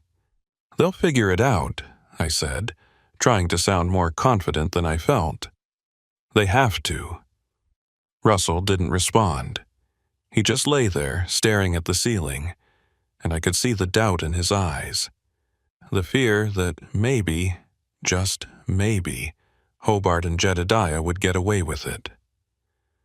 I stayed with Russell for a while longer, then left the hospital and checked into a motel on the edge of town. The room was small and dingy, but it had a lock on the door and a phone on the nightstand. I wedged a chair under the doorknob, just like I'd done at the cabin, and sat on the bed with my back against the headboard, staring at the door. I didn't sleep. Every sound in the hallway made me jump. Every set of headlights that passed by the window made me reach for my phone. I kept expecting Hobart or Jedediah to kick down the door, to finish what they'd started. But morning came, and nothing happened. I called the state police again, asking for an update.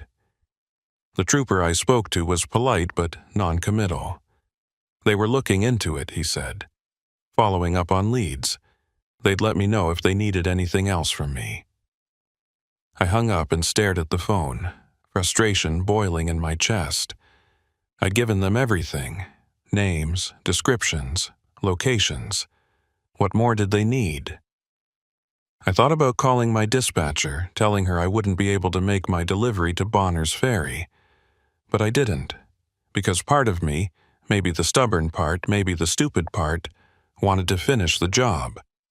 I'd been hauling freight through the Panhandle for 12 years, and I wasn't going to let two crooked bastards scare me off my route. So I checked out of the motel, drove back to where I'd left my semi on the side of US 95, and climbed into the cab. The truck was right where I'd left it, untouched, covered in a fresh layer of snow. I fired up the engine and pulled back onto the highway, heading north toward Bonner's Ferry. And with every mile I drove, I kept checking my mirrors, waiting for the moment when Hobart Keene's cruiser would appear behind me, waiting for the trap to spring shut. I made it to Bonner's Ferry without incident, delivered my load, and tried to act like everything was normal. The crew at the receiving dock didn't ask why I was late, and I didn't volunteer the information. I just wanted to unload, sign the paperwork, and get back on the road. But normal felt like a lie. Every time a vehicle passed me on the highway, I tensed up. Every time I saw flashing lights in my mirrors, even if it was just a plow truck or a road crew, my heart rate spiked. I kept my CB radio tuned to the emergency channel, listening for chatter, for any sign that the state police had made arrests. Nothing. Just static and the occasional snippet of conversation between truckers comparing road conditions. 2 days after I'd escaped from that cabin, I got a call on my cell phone. Unknown number. I almost didn't answer, but something made me pick up. Orson Whitlock? The voice was unfamiliar, male, businesslike. Yeah, who's this? My name's Garrett. I'm an investigator with the Idaho State Police. We need to talk about your statement regarding Deputy Hobart Keene. I pulled over at the next rest area and killed the engine. What about it? We've completed our preliminary investigation. We interviewed Russell Gaines, examined the scene, and reviewed Deputy Keene's service record. Based on the evidence, we're moving forward with charges. Relief flooded through me. You're arresting him? Not yet. We need more evidence to make the charges stick, but we've placed him on administrative leave pending further investigation, and we've issued a warrant to search his property in the wrecker service operated by Jedediah Pike. I let out a breath. So, you believe us? There was a pause on the other end. Let's just say the evidence is compelling. We found Russell Gaines' truck where you said it would be. We found the cabin. We found tire tracks matching Pike's tow truck, and when we ran Keene's financials, we found some irregularities, cash deposits that don't match his salary, purchases that suggest a secondary income stream. It's not a slam dunk, but it's enough to keep digging. What about Pike? I asked. We haven't been able to locate him. His wrecker service has been shut down, and his residence appears to be abandoned. We think he got spooked and ran. My stomach tightened. So he's still out there. For now. But we've issued a BOLO. Be on the lookout. Every agency in the region has his description and vehicle information. He won't get far. I thanked the investigator and hung up, but the relief I'd felt moments earlier had already started to fade. Jedediah Pike was still out there, somewhere, and he knew what I looked like. He knew my truck. He knew my route.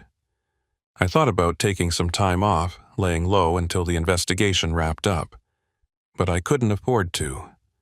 I had bills to pay, a mortgage, a life that required me to keep working. So I kept driving. I took a load from Bonner's Ferry down to Coeur d'Alene, then another from Coeur d'Alene to Lewiston. I varied my routes where I could, avoided stopping in isolated areas, and made sure to park in well-lit, populated truck stops at night. I was careful, but careful only gets you so far when someone's hunting you. It was 3 days later when I saw the tow truck. I was southbound on US 95, about 30 miles north of Moscow, hauling a load of lumber.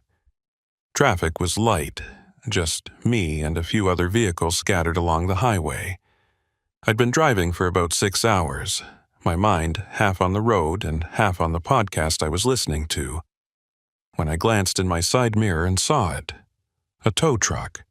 Big, heavy-duty, the same model as the one Jedediah had been driving.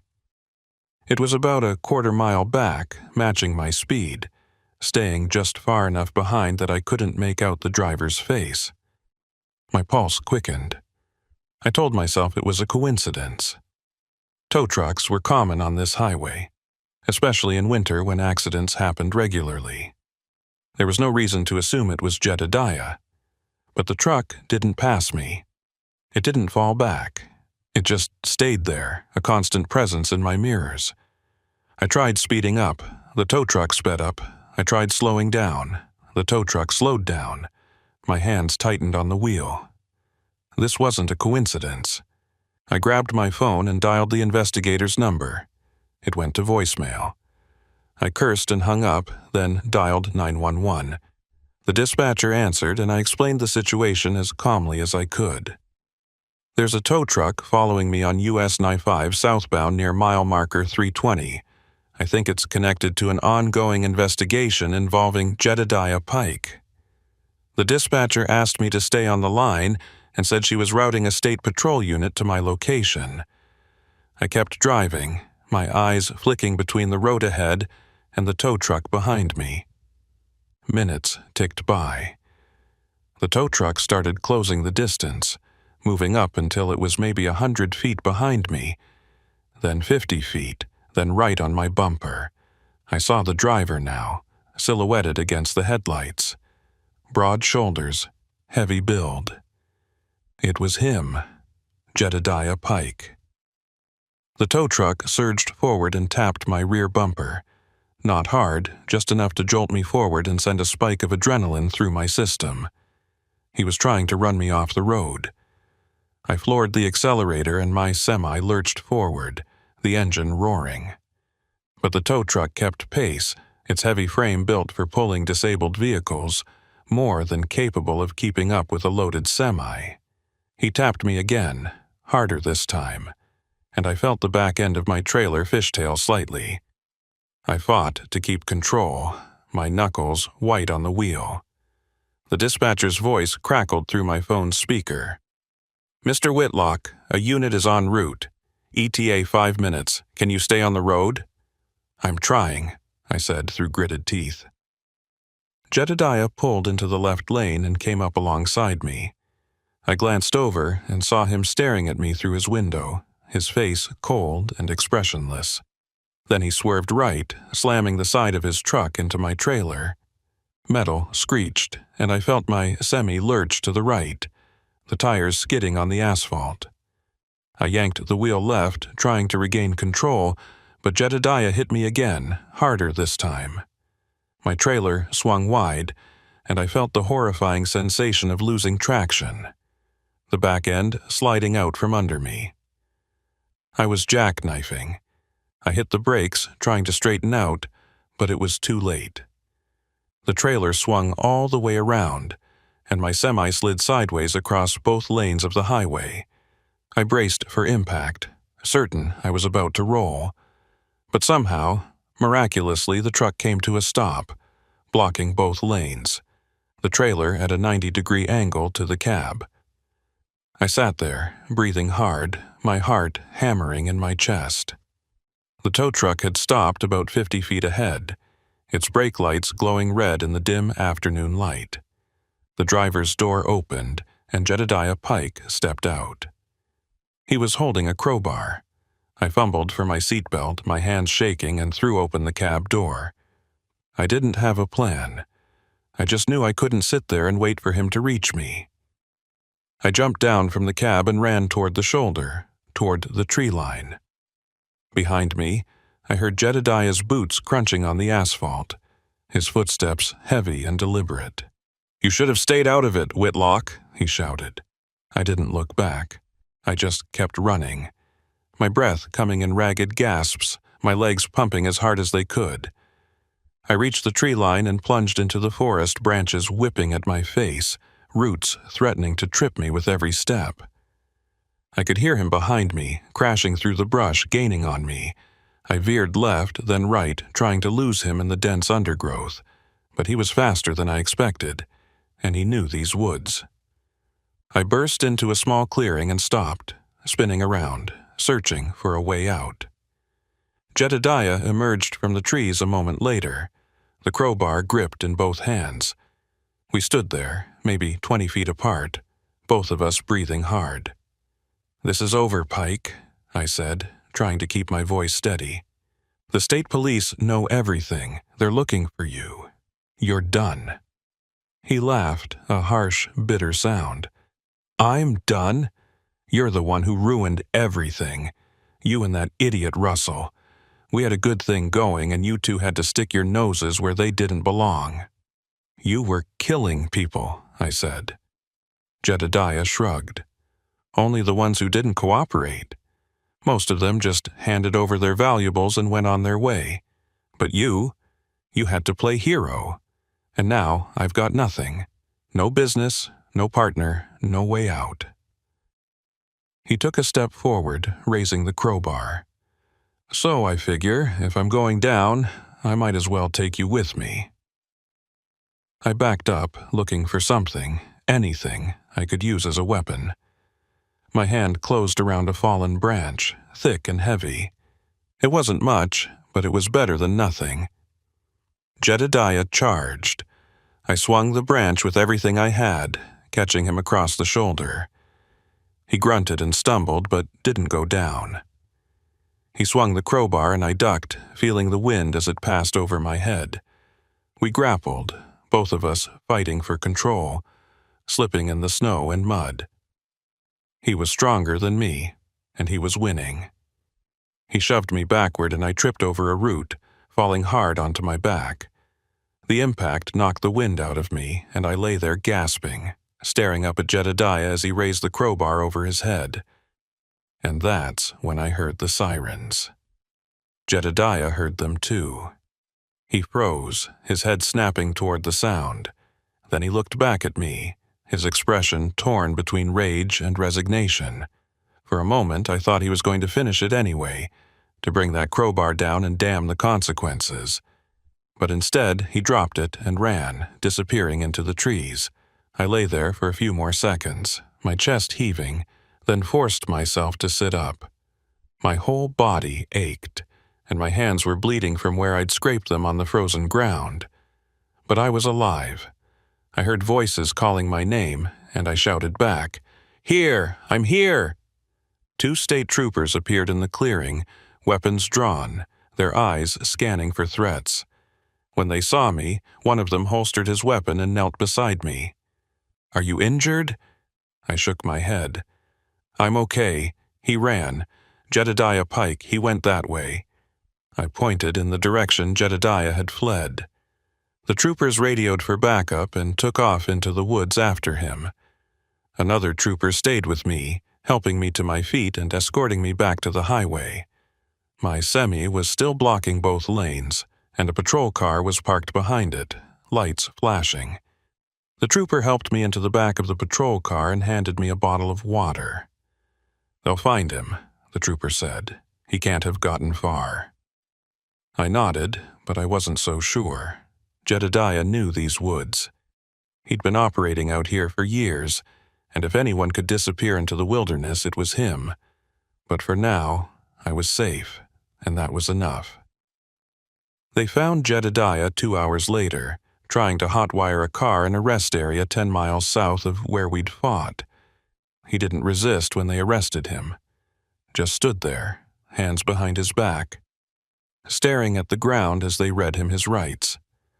I watched from the patrol car as they loaded him into the back of a cruiser and drove away. And for the first time in days, I felt like I could breathe again. The investigator called me that evening to tell me the news. Hobart Keene had been arrested as well, charged with multiple counts of robbery, assault, and conspiracy. They'd found evidence at his property linking him to at least 6 other incidents over the past 3 years.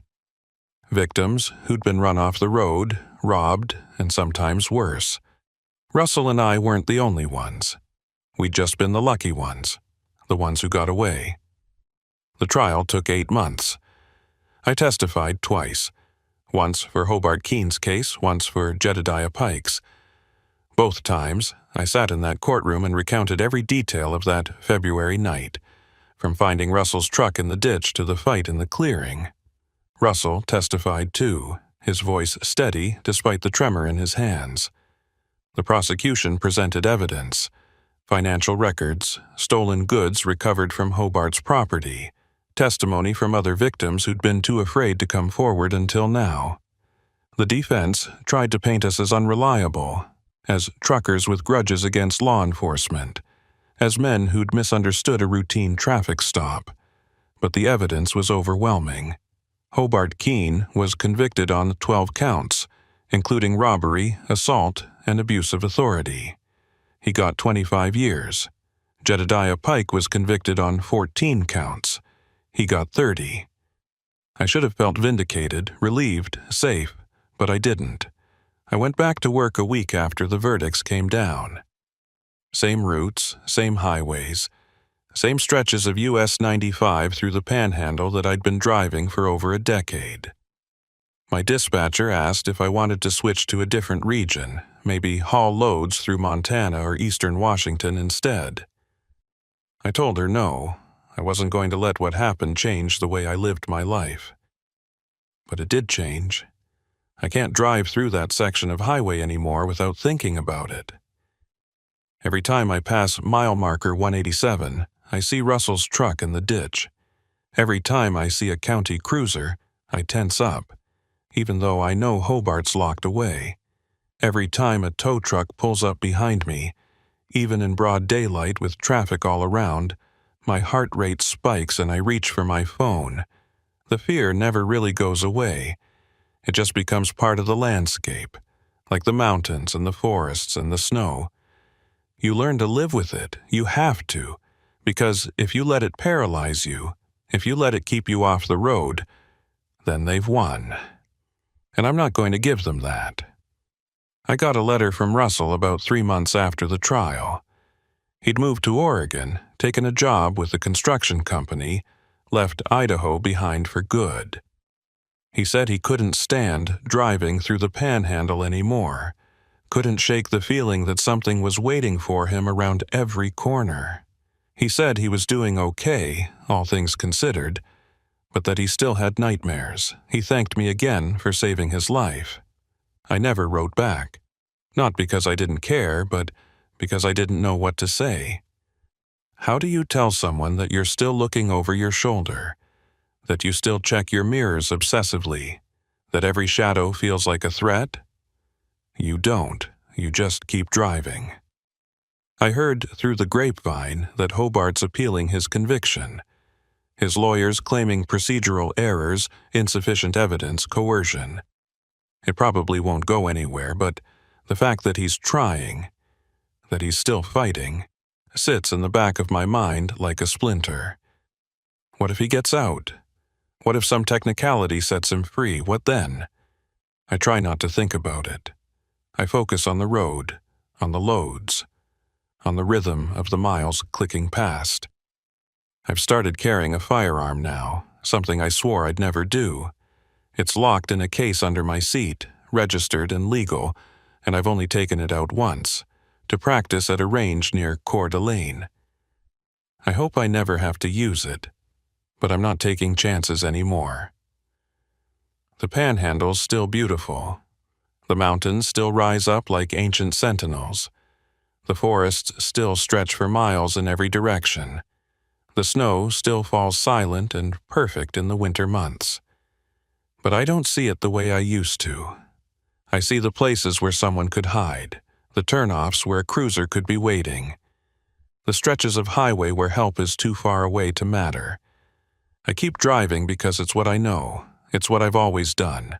But every time I pull onto US 95, every time I head north toward Bonner's Ferry or south toward Lewiston, I feel it, that low-grade hum of anxiety, the awareness that something could go wrong at any moment, that the next set of headlights in my mirror could be someone with a badge and a plan, that the next breakdown could be the last one.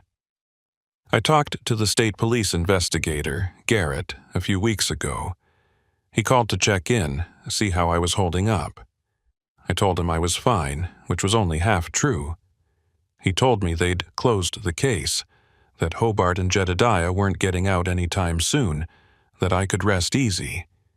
But then he said something that's stuck with me ever since. You did the right thing, Whitlock. You saved lives. But be careful out there. Because guys like Hobart and Jedediah, they're not unique. There are others. Different faces, different methods, but the same basic scam. Isolated highways, vulnerable travelers, people who won't be missed right away. It's been going on for decades, and it'll keep going on long after these two are gone. So keep your eyes open. Trust your instincts. And if something feels wrong, it probably is. I thanked him and hung up. And I've been thinking about those words every day since. How many others are out there? How many stretches of highway have their own Hobart Keene, their own Jedediah Pike?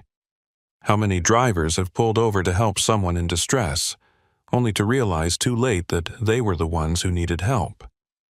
I don't have answers. I just have the road, and the knowledge that every mile I drive could be the one where it all goes wrong again. So I stay vigilant. I vary my routes, I avoid stopping in isolated areas. I keep my phone charged and my gun close, and I keep driving, because that's what truckers do. We keep moving, even when we're scared. Even when the road feels like it's trying to kill us. Even when we know that somewhere out there, In the shadows of the Panhandle, someone might be waiting. I passed through that section of US 95 last week, the same stretch where I found Russell's truck, where this whole nightmare started. The snow was falling again, just like it had been that night. And for a moment I swear I saw a cruiser parked on the shoulder, lights off, just sitting there in the dark. I slowed down, my hands tightening on the wheel, my eyes locked on the rearview mirror. But when I looked back, the cruiser was gone. Maybe it was never there at all.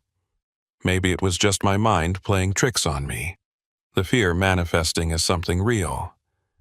Or maybe it was a warning, a reminder that the road never forgets. And neither should I. I still drive the Panhandle. I still haul freight through those mountains, through those forests, through those long, lonely stretches where cell service disappears, and the only company you have is the hum of your engine and the thoughts in your head. But I'm not the same driver I was before that February night. I'm warier, harder, less willing to trust. And maybe that's what it takes to survive out here. Maybe you have to lose a little bit of yourself to the road before you can truly understand it. Before you can see it for what it really is. Not just asphalt and mile markers and rest stops, but a proving ground. A place where predators hunt and prey tries to survive. And sometimes, if you're lucky, you make it through to the other side. I've made it through. For now. But every time I climb into my cab, every time I fire up the engine and pull onto that highway, I wonder if this will be the trip where my luck runs out. Where I become another statistic, another missing trucker, another ghost haunting the Panhandle's endless miles. I hope not. But hope's a fragile thing out here. And the road doesn't care about hope. It only cares about what you're willing to do to survive. So I keep driving, and I keep watching, and I keep waiting for the moment when the headlights in my mirror become something more than just headlights. When the road I thought I knew becomes the road I should have feared all along.